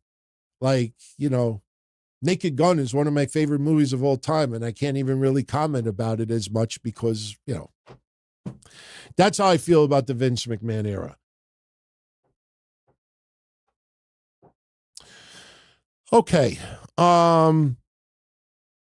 This was a Mercedes Mone. That's not a Mercedes Mone. This is a Mercedes Mone. And this is a Mercedes Mone. What was the rating this week? 752? Ooh. My thoughts on Mercedes Mone not wrestling at Dynasty. I said this earlier, Mikey. It's ridiculous. They should have put it, listen, they have the Meltzers. They have some reporters in their back pocket. Lie. Mercedes, it's okay. You're in an entertainment world. Lie. Act like you slipped. Pretend it's a storyline. Slip. Just walk down the hall and go, oops. And then she tweaked her ankle while she was walking down the hallway in a hotel to sign some handicapped kids' autographs. And people would be like, she just twisted an ankle. She could still work, but you know what? She was doing a good deed. Why is she not wrestling? Why does everything have to be dragged out 2-3 extra weeks, 2-3 extra months? Swerve Strickland should have won that belt in January or February to keep the momentum that MJF had. And they fucking milked it. Why? Because we're supposed to respect Samoa Joe? He had a 20-year career. I got the Samoa Joe TNA figure over there. I'm a Samoa Joe fan. Samoa Joe, look what he did for this business. Respect him as heavyweight champion. Bullshit. Bullshit. You got 94 titles. You've diminished the meaning of those championships. Swerve should have been champion back in January or February at the most. They threw Hangman Page in that three-way, and I said, I'm out of here. That's no joke. That is no joke. But the 4-star rating match. Look at Solo Sikoa. 0-40. And nobody is like, he's a jobber. No, people want to see him get his ass kicked from Roman Reigns right now. You think some people said, this new chapter to the Bloodline is fucking awesome. Look who's involved. Look who's involved. Jacob Fatu, who looks like like I said earlier, some guy from fucking Roosevelt Avenue in Corona, Queens, that's going to rob me of my fucking car. Then some Samoan savage. It's what he looks like. And Solo Sikoa, 0-40. Ooh, that scares me. No, nobody feels that. Everybody's like, this is fucking great. What does that show you? When you develop the characters the right way, it doesn't matter. But for AEW, it's about statistics. How they got all butthurt because Jinder Mahal was getting a title match against Seth Rollins. My God, you do that on message boards in 1998. You don't do that in 2023. So Mercedes Mone should have a match. You could have had anybody show up. You think you're the CEO? I just see somebody who likes to talk a lot, but I haven't seen you get in the ring. You talk a good game. How's about you show me a good game? And then she could look back and go, what's your name? Some dumb fuck? Yuka Akataki? What's your name? And book a match. So somebody, you talk a good game. You just talk every week. How's about you face me at Dynasty? I kick your ass. That's it. She should have came in as a heel. I'm the CEO. I want everything. I want nothing but gold. Anybody with a championship, I don't care if you're a man or a woman. Yes, I know about the controversy with Nyla Rose and was it Oklahoma this week, whatever state it was. That was stupid. All right, a few people are wanting me to talk about that. Can somebody clarify which state? Was it Oklahoma? Was it North Carolina? I think it was Oklahoma. It sounded like a southern state.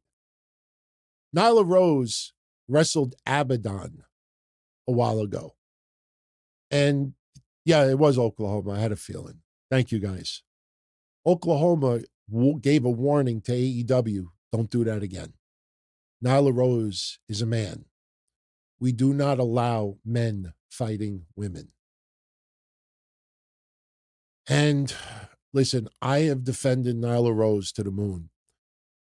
What Val Venus said about her a while back was disgusting. I'll say this. There are many states in the United States that stop athletic competition between men and women. Period. Know your laws before you go to a specific state. And if you are offended by those laws, you do not have an event in that state. And if your AEW fans in the state of Oklahoma get pissed off and say, why the fuck are you not coming to our state because of shit like this? Well, then get those laws changed. What I thought was funny about this, and I'm taking a different, listen, I like giving counterpoints if people haven't figured it out. I opine.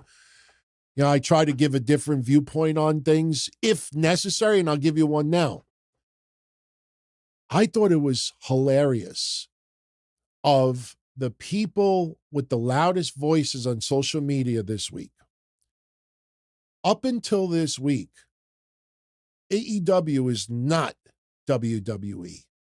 They take pride on great wrestling matches and athletic competitions. Of course, we know it's predetermined entertainment, but, AEW is not what WWE does. We put out quality matches. And then this Nyla Rose controversy comes out, and what do they say? Does fucking Oklahoma realize that AEW is like WWE, that it's all entertainment, that it's not real, that it's actually scripted? I fucking laughed my ass off, and I'm like, you hypocritical little numbnuts. Can't have it both ways. See, 20 years ago, I used to say this, and used to upset a lot of people. When Ring of Honor first came around in 2002, and it was about holding the ring rope, honor, shaking hands, respect, and all this stuff, fans were pushing this narrative that WWE is this sports entertainment bullshit. Ring of Honor is wrestling. Ring of Honor is real wrestling. And I'm like, you dumb fucking, I want to say it so bad. It rhymes with Olak. I'm like, you dumb little Olaks. Ring of Honor is no different than WWE or TNA, NWA TNA, or MLW, or anything. It's no different. One's an apple, one's a peach, one's a pear, one is a cherry. They're all fucking fruit. They're just different kinds of fruit. If the people in the Ring of Honor ring know who's going to win and who's going to lose before it happens, and if person who hates other person says, drop kick. If I really don't like that person, I'm going to go fuck yourself. It's scripted, just like WWE and everything else. It's just like WWE might be country music to you. You don't like country music, but I like salsa. Country music, I hate, that's country music. No, I like rock. It's all fucking music. AEW is no different than WWE. It's just different form of sports entertainment. Oh, but this is real wrestling. This is real. What?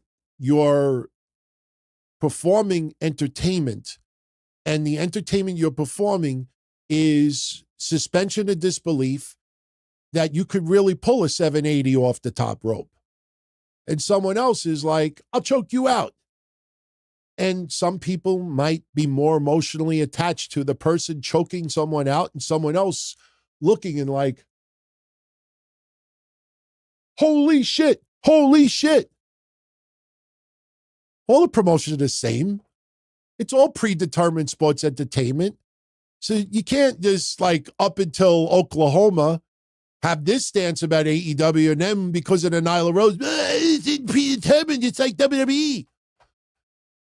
I don't agree with Oklahoma, by the way. It's entertainment, Oklahoma. I mean, if you allow plays, movies, exhibitions, simulations that a man is assaulting a woman, as disgusting as it may sound, why? Because people believe what they're watching on TV is real? Oh my God, Nyla Rose just hit Abaddon. No, she didn't. No, she didn't. Yeah, I heard the chop. That's my take on it, by the way. All right. Bobby means. He means what he says. He says what he means. Bobby says Nyla could still wrestle, but people online make it sound like Nyla can't wrestle Yes, Nyla can, just not against women. Listen, again, there are many states where men, biological men, I probably should say that, biological men cannot compete against biological women. Again, change the laws. Change the laws.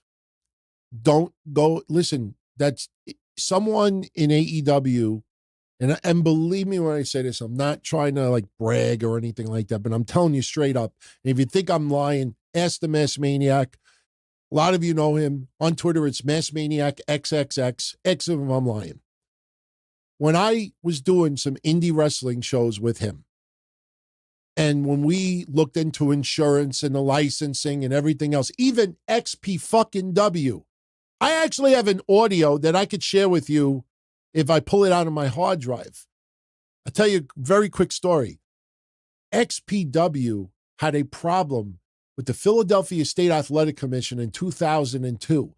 And because they were coming to the ECW arena and they rented the ECW arena to an exclusive lease, which meant 3PW could not perform there and no one else could except for XPW, everybody was trying to get XPW chased out of Philly. So they were doing everything they can, including lying to the Philadelphia State Athletic Commission.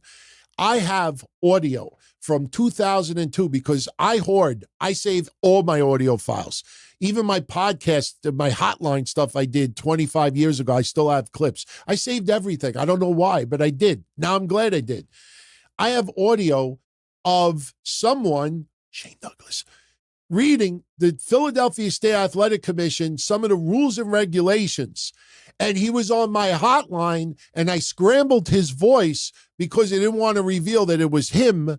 And we were confronting that the Philadelphia State Athletic Commission was full of shit about something that they tried to do to XPW. And he read the bylaws on my hotline, and I scrambled his voice in 2002 so nobody would think that it was him. So I have the original audio and I have the scrambled audio. What's my point about this? Somebody in AEW, when they apply to wrestle in Oklahoma, in New York, wherever it is, and you're required to pay licensing with the State Athletic Commission, not just Philly, and you have to have an ambulance, a doctor, everybody's got to get checked with their blood pressure, this, and that. Whatever you got to do, every state is handled differently. I think back in the day, everybody used to go to Delaware. If anybody remembers, CZW used to have ultra-violent events in Delaware. Did anybody ever stop back then and say, wow, Delaware is a real hotbed for wrestling. Wow, I got to live in Delaware. No, Delaware didn't give a shit. That's the God honest truth. Ask anybody who was ex-Moxley if you ever talked to him. Ask anybody who used to love CZW in the early to mid-2000s, and ask them, say, did they always go to Delaware because Delaware just let them do whatever they want? Every single time, the answer you will get is, yeah. That is God honest truth. So somebody in AEW knew that in Oklahoma, one of the bylines is males cannot fight females. It's the same rules for boxing, for wrestling, karate, UFC. It's all across the board. Somebody knew, and they didn't think, oh, but I don't look at Nyla Rose like a man. But Nyla's a she. I have no problem saying that too. Tell that to the Oklahoma State Athletic Commission and see what kind of answer you get. I don't agree with Oklahoma. But that doesn't mean that because you want to have a political statement that it makes it better. No, don't go to fucking Oklahoma. Have them change the laws before you go there. That's the truth. All right. Bobby also says, call me crazy, but I think Britt Baker should come to WWE. I think that now Mercedes is going to be the face of the division. Britt will be phased out.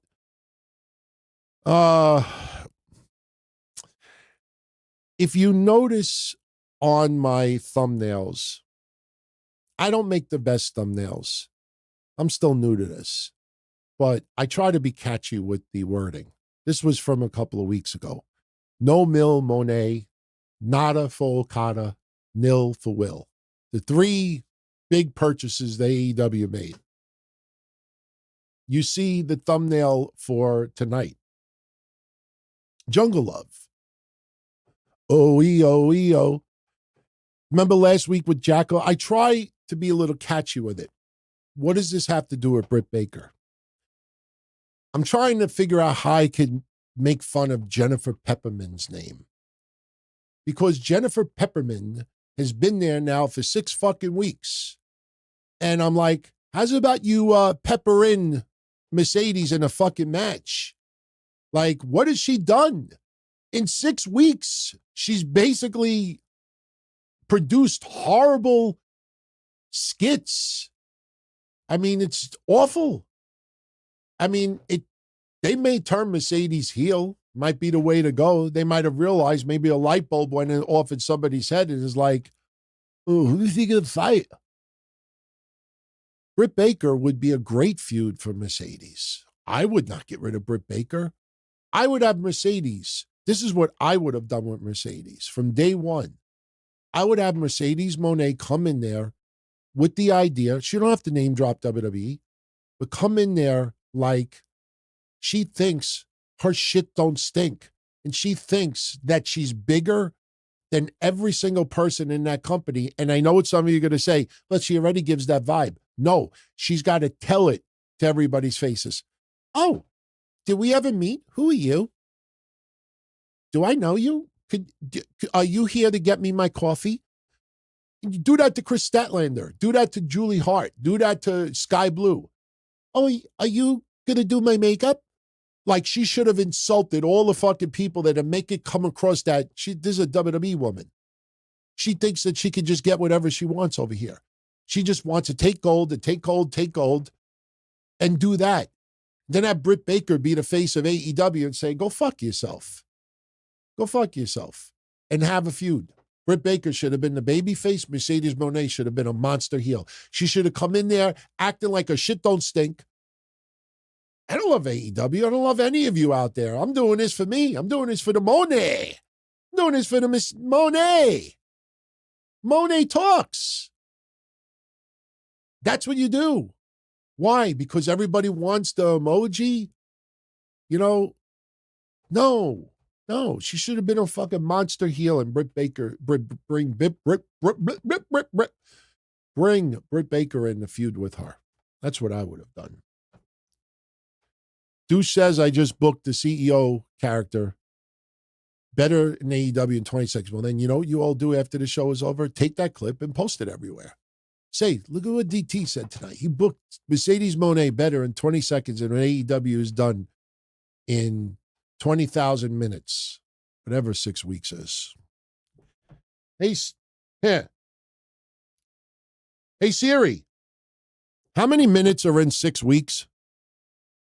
Answer is 60,180 minutes. All right, 60,000.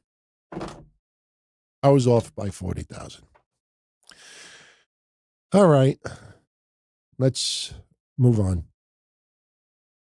Let's answer a few more questions. How long have we gone? Holy shit, we've gone almost 2 hours already. Time flies when you're having fun. Tristan is asking me, what do I think of the main event, Mafia and TNA? I thought they were a pisser. Yes, it was a kind of a play on the New Age Outlaws. But, oh no, that's Voodoo Kid Mafia. Main event, the main event, no, wait. Samoa Joe in a suit and Sting in a suit, Kurt Angle in a suit. And that's when Tito Ortiz came out. I remember everybody was in the ring wearing suits. And then Don West, Tito Ortiz, everyone, Tito Ortiz. And that's when I was fighting with Bully Ray. I remember that night. I DM Bully Ray, and I'm like, you're cursing me out, and you're saying that I'm bashing TNA. Did you hear it tonight? There was crickets. I said the theme music was so good, I could put it out CD quality and sell it.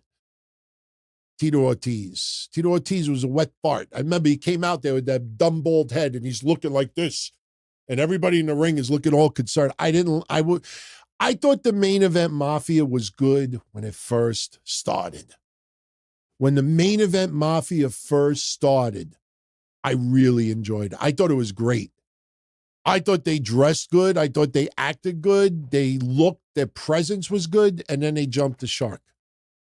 They jumped the shark. After a while, it just got stupid. You know, I'm trying to remember who came out on the other side, but they had, was Mick Foley on the opposite side of that? They had like the regular guys feuding with the main event mafia. It just jumped the shark after a while. And was Tito Ortiz 10-10-10? Was he the 10-10-10? Remember the I think it was 10-10-10. Because I remember they did the teasers on YouTube and they disguised the voice. I am not Batista. I'm an MMA, but I'm not Batista. And I think it ended up being revealed it was Tito Ortiz. Yeah, Marvin says it was 10-10-10. Who could ever forget? 10-10-10. And that's not the telephone company. What was that, 10-10-220? Did anybody ever use that back in the day?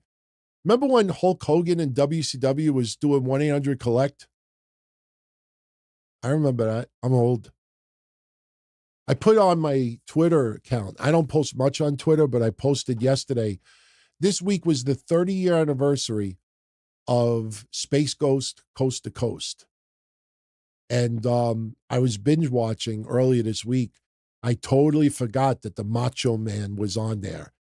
And I watched it again, and he was playing the grandfather of Space Coast.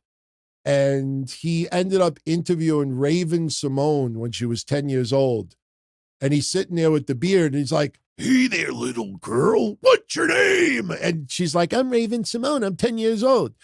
And he's screaming at the top of his lungs, Randy Savage. And he looks over at the monster guy. He's like, 20 years ago, I'd grab your head and I would roll it into a bowling ball. And it would just, I couldn't stop laughing. It's so fucking funny. He's like, I twist your head back and forth every letter of the alphabet. And when I get to the letter of my lovely Elizabeth. Oh, it was funny, man. Go, if you never saw the clip, go to my Twitter at Don Tony D and watch it. It was good. I can't do Macho Man tonight. I've had sore throat all night. I used to do a really good one. I'm sorry if anybody's going to be like, oh, God, I know what he's going to do. I do the best Macho Man when I'm taking a shit. No joke. I learned that about 20 years ago when we first started doing Minority Report shows. One time, I think like an hour before we did the show, I had to go to the bathroom. This is a true story. I went into the bathroom and it wouldn't come out. And I was forcing it. And I was, because I talked about it on the show that night and I was forcing it. I even think I posted the episode a couple of months ago and I'm forcing it. And I was like, oh, yeah. I let it, and I'm sure some of you out there have gone on the bowl and it doesn't come out and you're forcing it and you're like, oh, yeah. Funk you like a monkey, yeah. And I went on the hotline. I'm like, I took a dump before I did the greatest Macho Man impersonation of all time. And they're like, are you kidding me? I'm like, no. I said, you ever get constipated, try to do Macho Man. It'll come out perfect. You build, oh, yeah. Weak, weak. We could be goofy on this show a little bit. Kevin pointed out something on Monday that's true. As the show gets later in the night, it gets dumber. Monday, it got very dumb. Dream 101. What's up, Dream? Thank you for 5 spot. I sometimes hate how Cody acts so presidential and so diplomatic. With the perfect suit, he looks like he's running for office. Show us what makes you the nightmare. He's diplomatic. He's professional. He's kind of like if Ric Flair was married in the 80s, happily married, didn't cheat on his wives, married, that would have been Ric Flair in the 80s. There would have been no Space Mountain. Ric Flair would just come out dressed in the suits, rich, driving the limos, being professional, and listen, you know who I compare Cody Rhodes to? I compare Cody Rhodes to Nick Bockwinkel. I know it's an outdated reference, and I know most of you out there never saw Nick Bockwinkel. You've heard of him, But when Nick Bockwinkel was AWA World Champion, he would come out wearing suits, very professional, very diplomatic, very stylish, and beautiful vocabulary. And he kind of reminds me of a Nick Bockwinkel. Kind of reminds me of Nick Aldis a little bit. Kind of reminds Nick Aldis and Cody Rhodes, I think, are very similar. But that's what he is.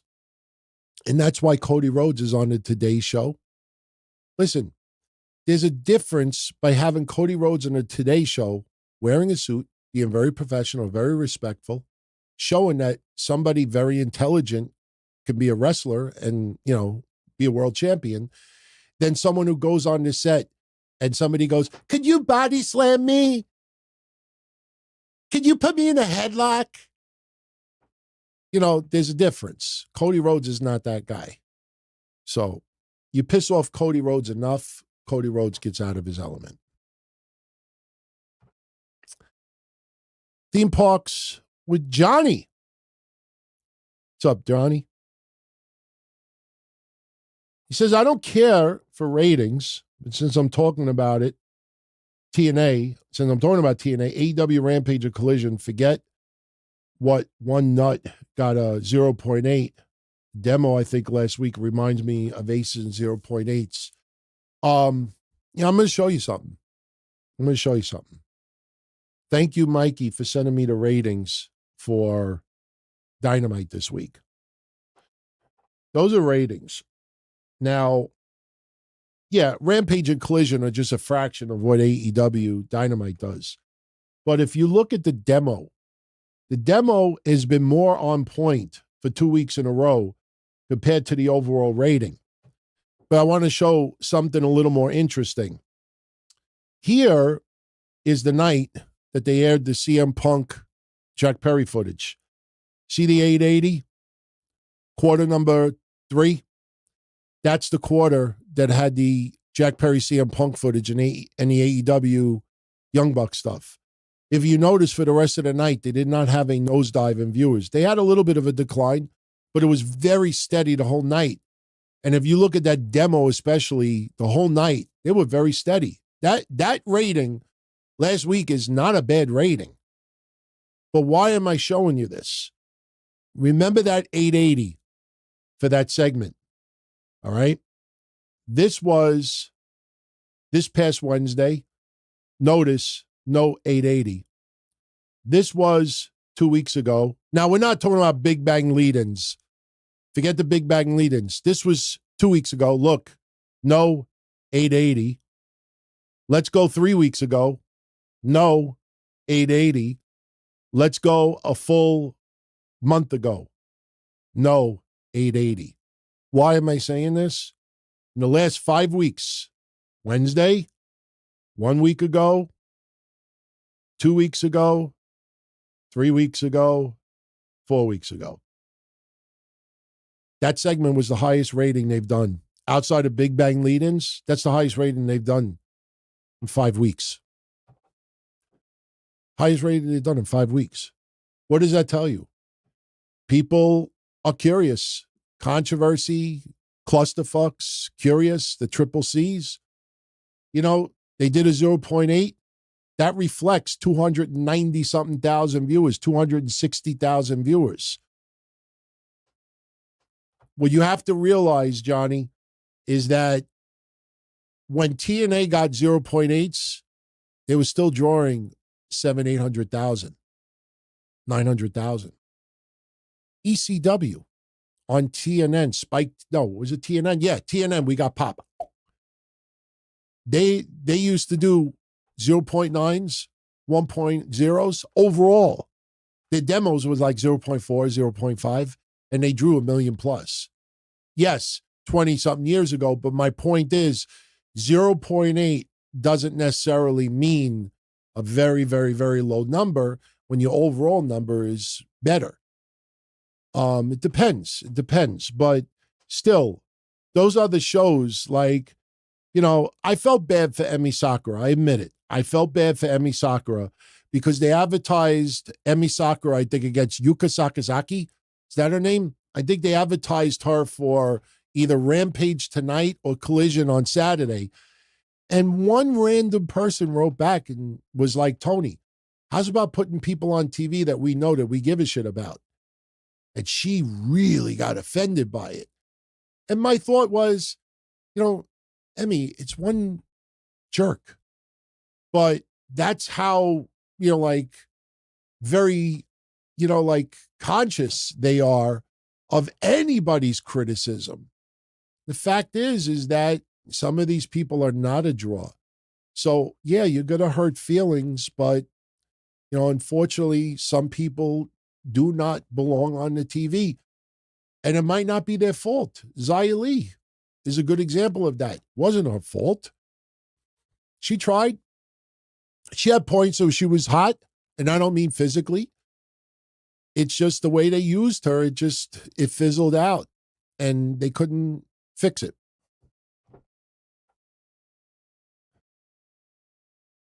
Benjamin, you are right. Dynamite ratings were back down this week to the mid-sevens, but again, this is last week. You got 4 quarters for hour 2 between 350 and 380,000. We go back to this past Wednesday, they were around 320, 330. So it wasn't down that much, but my point is it's steady and it's in line with recent weeks. That shows you extra people tune in to see the footage. See, without getting into a rant, I'll just say it in 2 sentences and people will accept it.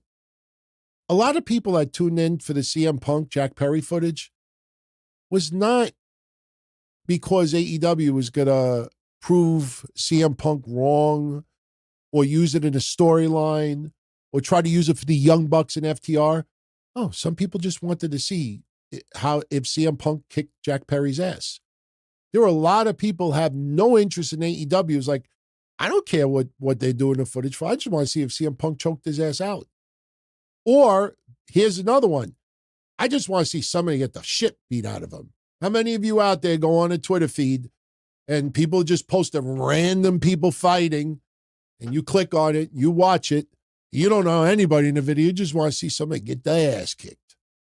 There was a lot of people that watched Dynamite for that segment just to see somebody get his ass kicked. And they were probably disappointed because it was a push, a little choke, and broken up.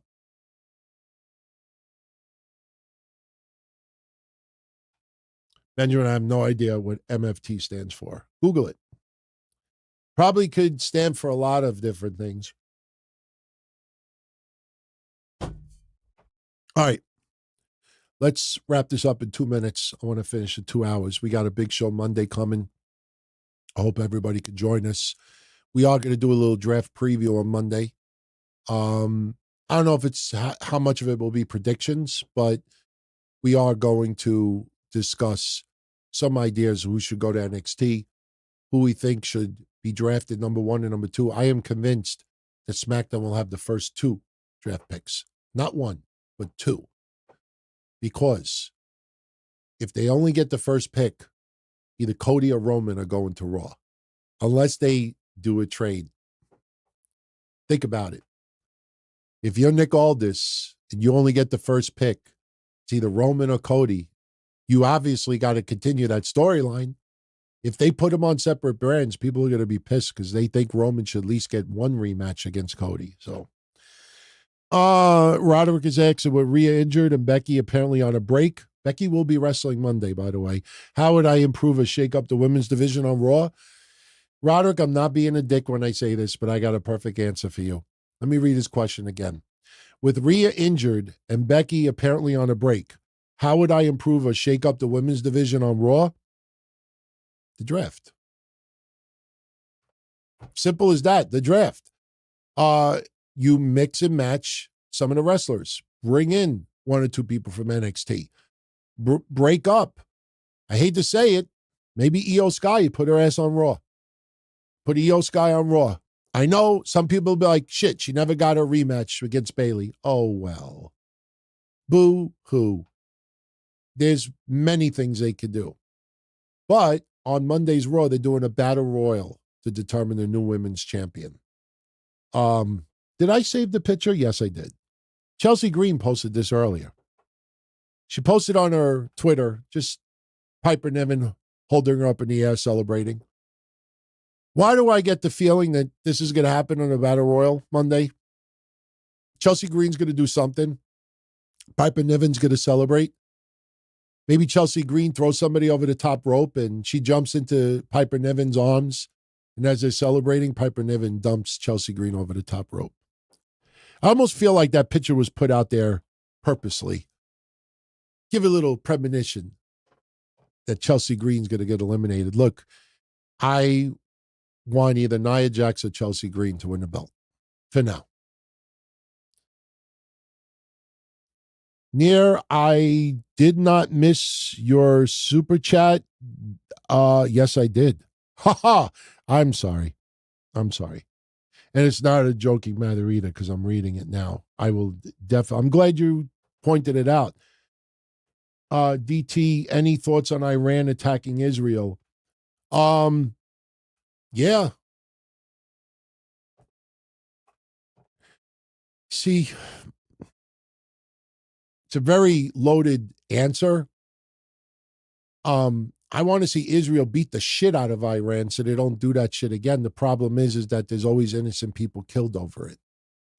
Like, you target military bases, you target, like, honestly, it's as bad as we have it in the United States with economy, with racism, with political bullshit, with a lot of unrest, with a lot of Karens and a lot of snowflakes and a lot of assholes out there, a lot of looters.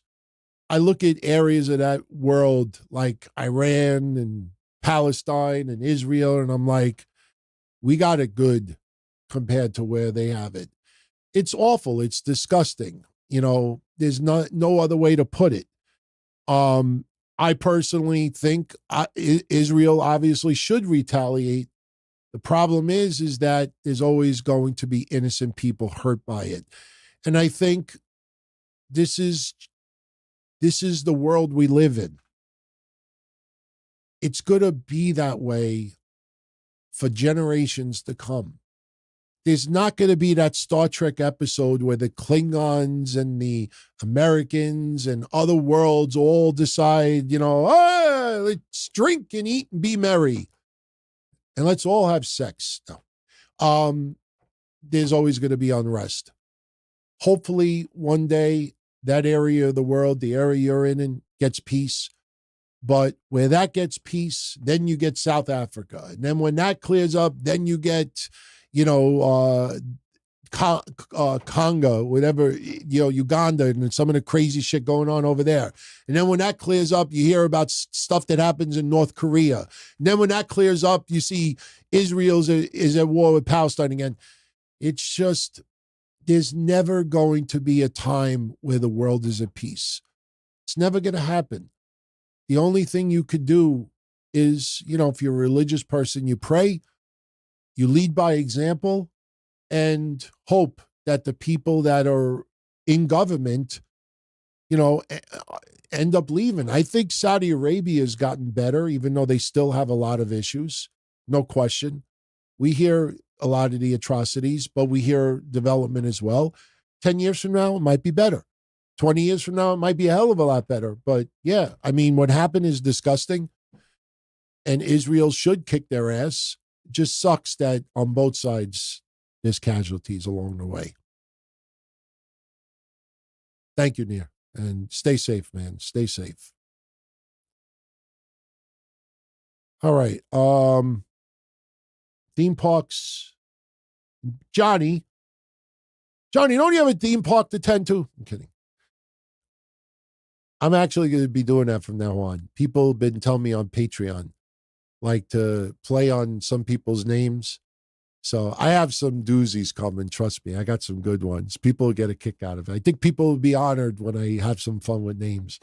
If NXT is becoming a third brand, in my opinion, Level Up should take place as the new developmental Level Up Men's Championship and the women's, but is NXT going to arenas? NXT has to still be the developmental. You cannot take a 3 or 4 year hiatus, tread water with WWE staff that needs a little seasoning. If you're going to put a Natty in NXT and stay there, she's got to get a couple of wins, but she also needs to lose to Lola Vice a couple of times. She needs to lose to, other people. If you're going to bring a Shinsuke Nakamura to NXT, he needs to have a good match with Nathan Frazier. Even if Nathan Frazier loses, it's got to still be developmental. That's the reason why NXT has strived the last couple of years. They cannot make the mistake they did when they went head-to-head with AEW. I'll never forget all those esteemed podcasters that said that WWE was trying to erase Triple H's legacy, kill what he created, reverse everything that he did. And I'm look back on it and I say, with all due respect, Adam Cole, Keith Lee, Undisputed Era, Karrion Kross, I'm talking NXT now. I'm not talking about main roster. I'm like, they only drew 700,000 people. You look at everybody who was in NXT at that time. They only drew 700,000 people on average, give or take a little bit. Then they go to AEW, Undisputed Era, Adam Cole, Roderick Strong, and others, and they still only draw 700,000. Does 700,000 viewers make you become a $10 billion juggernaut? No.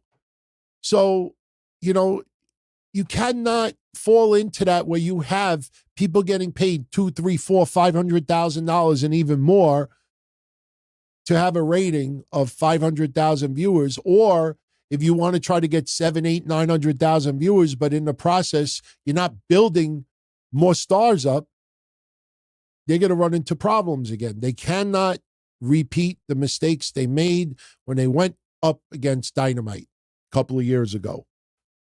That's my opinion. So it'll feel bigger because of how deep the roster is. But now is the time. You don't need to keep extra people on the roster that you feel are not going to bring it to the table. I don't want to say who it is because I don't want to make it a big deal. But if people tuned into Patreon on Tuesday, I revealed who I think is going to go to the main roster and flop. And I'll give you a hint. Somebody you would think would be my favorite in NXT. I'll give you another hint. Hey, how you doing? Hey, you're tuning in to the sit down. Where did I hear that phrase before, the sit down? I think it's going to be like a Cruz Del Toro and a Joaquin Wilde. After a while, squashed. I don't see that momentum. I'm like, who? You watch. I fear it's going to flop if they get promoted.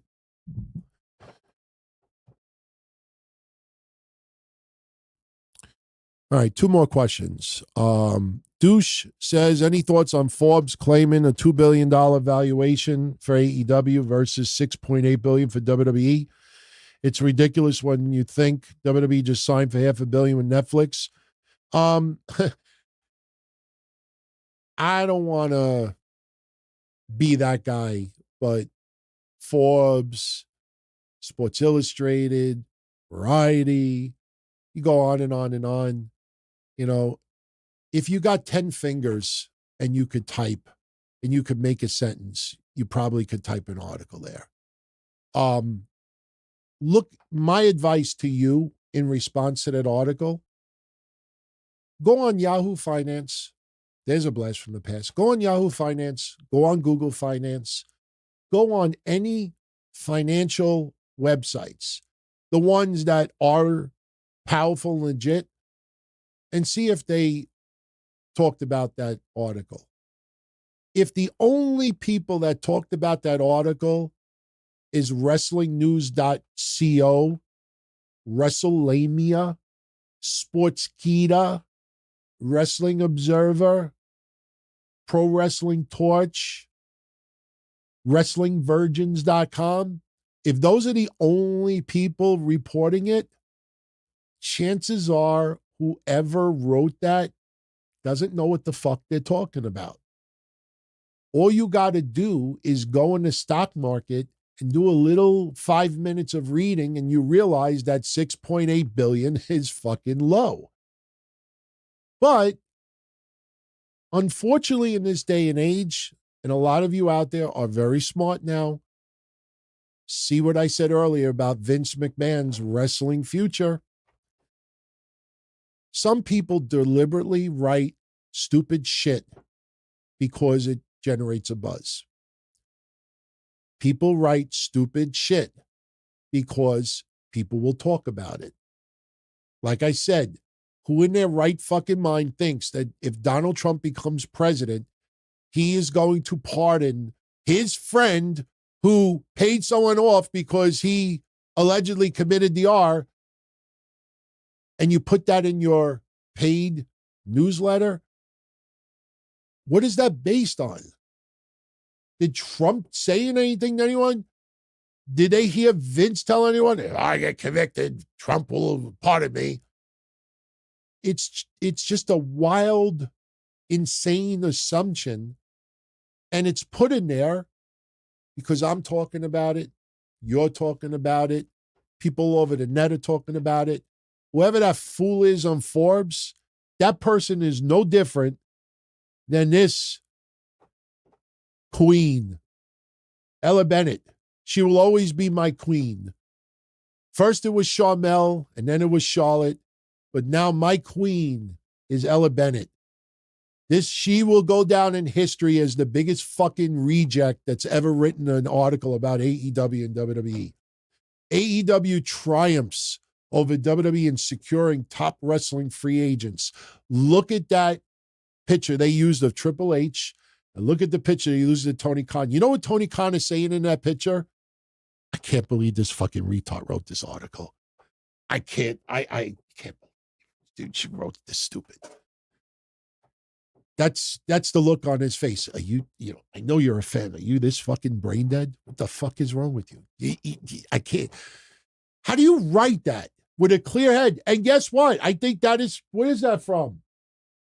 That's from, I think the Wall Street Journal. No, not the Wall Street Journal. It's one of these big news outlets out there. Google it. This isn't like WrestlingJoke.com. This is not a spoof site. This is a legitimate news site that wrote that. Put that Forbes article. Find out who the author is and put them on a blind date with Ella Bennett. Let them have babies who also write dumb articles.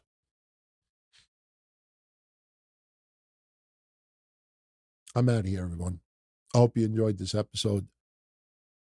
I'm going to go relax my voice. I hope you all have a good rest of your weekend. Oh, shit, I can't finish yet. Somebody made me an offer I can't refuse. He bribed me. Somebody asked me earlier to give quick predictions for AEW Dynasty. So I'm just going to give you match predictions. We're not going to get deep into the woods with this, but a lot of people do like my predictions because I usually get them like 90 to 95% of them right. So I will give you my quick match predictions for AEW Dynasty. I am pulling up the card, and the event is in less than 48 hours, so we will see how I did. The Acclaimed and Billy Gunn versus Bullet Club Gold of Jay White and the Guns. Winner take all match. Trios titles and the Ring of Honor World Six-Man titles. Jay White and the Guns will have all the gold in an attempt to repair all the stupid shit that's been written about Jay White over the last month on social media. How AEW has totally ruined him. That's their way of repairing it. Have him walk around with 2 pairs of titles. Trent Beretta versus Matt Sydal. Don't care. No. I'm going to go with Trent. Orange Cassidy and Katsuyori Shibata versus Shane Taylor Promotions. Shane Taylor and Lee Moriarty. I'm going with Orange Cassidy and Shibata. Adam Copeland, Eddie Kingston, and Mark Briscoe versus the House of Black in a trios match. I'm going to go with the House of Black. I think there is going to be some dissension on the side of Adam Copeland, Eddie Kingston, and Mark Briscoe. Not necessarily anybody turning heel, but I think there'll be some dissension, and that'll be leading to a match involving two of the three people in there. Who knows? Maybe we'll have Adam Copeland, Eddie Kingston. Does he still have a championship? Mark Briscoe. No, maybe not. They could all fight for belts. Do a winner take all again. House of Black need a win, in my opinion. Chris Jericho trying to win the FTW title first versus Hook in an FTW rules match. I feel Jericho don't need the FTW title. They put the Ring of Honor title on Jericho to try to land that TV deal. And it was funny, as soon as they found out they weren't getting the TV deal and they were going to go to Honor Club, he dropped the title, which was funny. And Jericho, I don't think, has been in Ring of Honor since. Hook should keep this belt. I don't think Jericho needs an FTW title, even if he does have it. Does anybody really want to see Jericho doing FTW rules matches all the time? I'm going to go with Hook to win, retain his belt. Roderick Strong defending the International Championship versus Kyle O'Reilly.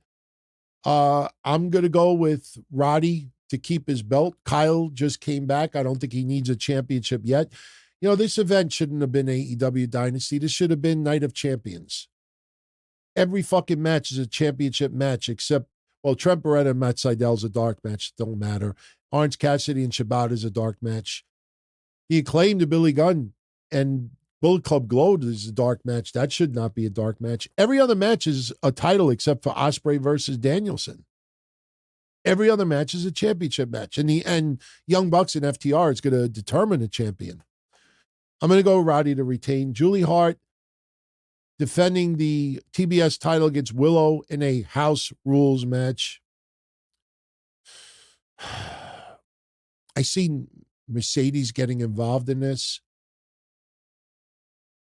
I see Mercedes maybe having an issue with Willow. Mercedes is going to end up feuding with one of those two.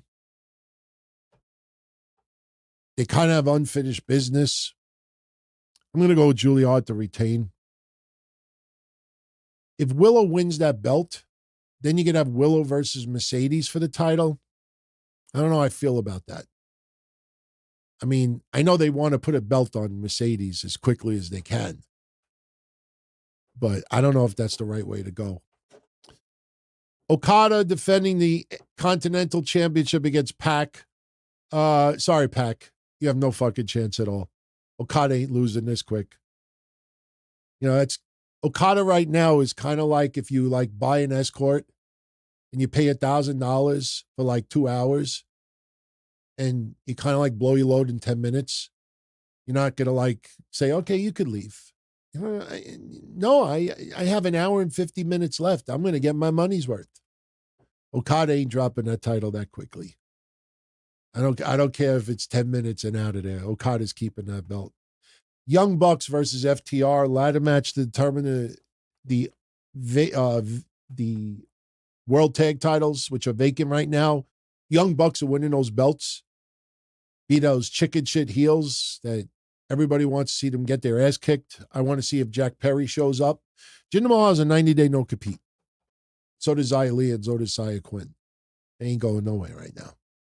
I think the Young Bucks win. I want to see if Jack Perry shows up and helps them win. I think Jack Perry screwing FTR. Think about the relationship with FTR and CM Punk. Fits like a glove. Jack Perry should fuck FTR right in the coolie. Fuck them right in the coolie and help the Young Bucks win those belts. And Jack Perry could be part of the elite. Toni Storm defending the Women's World Championship against Thunder Rosa. As much as I want to see Thunder Rosa win this, I just don't see Toni Storm losing right now. But then again, I don't know who Toni Storm feuds with next, and it certainly don't feel like Mercedes. I'm going with Tony Storm to retain due to fuckery. Will Ospreay versus Bryan Danielson. C. Okada. Bryan Danielson, you know, as long as his bucket list is being filled, he doesn't care if he loses. As long as Bryan Danielson is having those 4.5-star dream match bucket matches, he doesn't mind losing. Will Ospreay is going to win this one. Then after, there'll be a sign of respect. Shake. Samoa Joe defending the AEW World Championship against Swerve Strickland. I got to go with Swerve. I'm rooting for Swerve. I'm rooting for Nana. I want to see Swerve win it. I know for some people, it's more than just him winning. It's being a black world champion. I get it. For me, I just think Swerve, it's his time. No pun intended. It's his time. He should have gotten it months ago. But you know what? If he wins the championship, Jack Perry returns, Trolls, good. Neither one are game changers. With all due respect, I love a lot of people in the podcast world, but all those people doing those special episodes the afternoon that Mercedes was going to debut, she's a game changer. She's going to show up. She's a game changer. AEW has their biggest game changer since CM Punk. And I went on my Patreon show and I said, please, give you my P.O. box. Send me whatever drugs that you're smoking. I'd like to have some, please. I don't know what the fuck you're talking. No one is a game changer. Cody Rhodes is not a game changer. No one person is a game changer. There will be spurts, and there'll be surges, but no one person is a game changer. Collectively, everybody could contribute a little more. You get Mercedes a little momentum, maybe a little heel turn. You give Swerve the championship. Jack Perry returns in an effective way as a troll. You do a few other little things. MJF returns. Yeah. Why can't you get another 50 to 100,000 viewers? It's not millions of people. I think a couple little things, they definitely could add some viewers. Game changers? No. But collectively, enough that it'll get some people tuning in again. So, we'll see what happens. I hope everybody enjoyed this episode. Let's see how we do with the predictions. Can we run the table? Can we run the table? I think we can. The only match that kind of concerns me is the women's matches. I think there's a legitimate chance that Willow could win, but I kind of feel Willow is more Ring of Honor, if you know what I'm feeling. And I think Thunder Rosa, it could be her time. Remember, wasn't it Thunder Rosa's injury that led to Tony Storm becoming interim champion? Wasn't that what it was? I think that's what it was. Or was it Jamie Hayter? I don't remember, but the point is Thunder Rosa got injured. She never lost her championship. So that could be part of the story. Thunder Rosa getting back a championship that she never lost. We will see. Hope you enjoyed this episode. I'm going to jet out of here.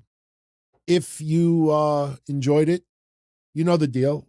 Everybody else says the same thing. Smash that like, subscribe, hit the notifications so you know if we pop up some special episodes. If you want to consider becoming a channel member, go check it out. We post DTKC show episodes on there. We do little enhanced versions. We had some photos, video to them.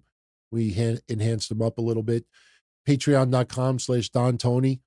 There's 7 years of Patreon exclusive shows over there. There's hundreds of episodes that I have done, hundreds of episodes that Kev has done, hundreds of episodes that Kev has done with Trez, and everything that we do that's non-Patreon, there's ad-free episodes there. So we got 7 years of Patreon stuff over there. And we put retro shows there too. So in case you want to check it out. Oh, one last thing before we go. I know channel members already saw this, but they definitely deserve a shout out. Congratulations to Tony Baloney McCall and 316. A lot of you know Tony Baloney.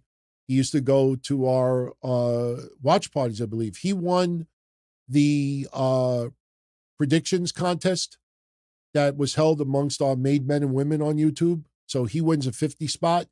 And who was the other one? Sticky Fingers Frank. He won $50 from all of our channel members. We did 2 contests. We had for all channel members, and then we had one specifically for our made men and women because they contribute a little bit more to help cover our costs. So each one of them won 50. So I posted the announcement tonight. DM me, whether it's on Twitter, DonTony@DonTony.com. Let me know how you want the 50. You could have PayPal, Amazon e-gift card, WWE e-gift card, AEW e-gift card, or Pro Wrestling Tees e-gift card. Your choice, one of those. So much love, everyone. Enjoy the rest of your weekend. I'm going to jet out of here, and hope you could join us Monday night. I'm serious, not exaggerating. If you didn't check out Monday's DTKC show, download it. We worked so hard this week. I'm not kidding. Kevin and I spent almost 2 hours working on the audio. Somebody gifted me a new mixer, and this mixer was legitimately a game changer. I hate using that term, but it legitimately was. And we finally fixed all the Discord issues. We can now play sound bites. We even got cheesy shit like this. See, I don't have my headset on, so I can't hear it right now. Somebody right now is like, so we can now play sound bites during the shows. We could play video clips during the shows. We could split media. But Kev's audio is significantly improved, really improved. So I'm very, very proud.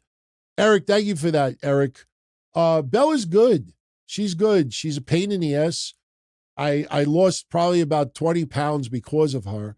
I'm going to post a video tomorrow on my Twitter. In fact, I'll post it tonight. It's all it is my dog, who is a Buer Terrier. She's only 4 months old, but I never, ever saw a dog run this fast in my life. All she does is just run back and forth by herself for no reason. And now whenever she loves playing fetch, when I throw a ball in my house, she growls at the ball. She don't bark. But for some reason, you throw a ball, she growls at the ball. It's the cutest thing. But she's doing good. She's doing good. She got a rabies shot last week. So tomorrow, I think, is the first day we could actually take her out for a walk. So I got to start training her. But she's good. She's good. Be well, everybody. Much love. Have a good weekend. I'll catch you all again soon. As far back as I can remember, I always wanted to be a podcaster. For me to live any other way was nuts. To me, those goody-good people who worked shitty jobs for bum paychecks and took the subway to work every day and worried about their bills were dead. I mean, they were suckers. They had no balls. If I wanted something, I just took it. I ran everything. I paid the bills. I paid the host. I even paid the masked maniac. Everybody had their hands out. Everything was for the taking. We always called each other good fellas. You would always hear from somebody. You're gonna like Don Tony. He's all right. He's a good fella. He's one of us. But if you're part of my crew, nobody ever tells you they're gonna get rid of you. It doesn't happen that way. There weren't any arguments or curses like in the movies. See, your haters come with smiles. They come as your friends, the people who've claimed they care the most for your life. And now that's all over. And that's the best part. Today everything is different. There's lots of action. I don't have to wait around for everything like everyone else. Oh, I didn't get the vaccine? Fuck you, vaccine me. Oh, your delivery guy has COVID? Fuck you, feed me. Right after I moved here, I ordered egg noodles and ketchup, and I got spaghetti with meat sauce. I'm no longer an average nobody, while they get to live the rest of their lives like a bunch of schnooks.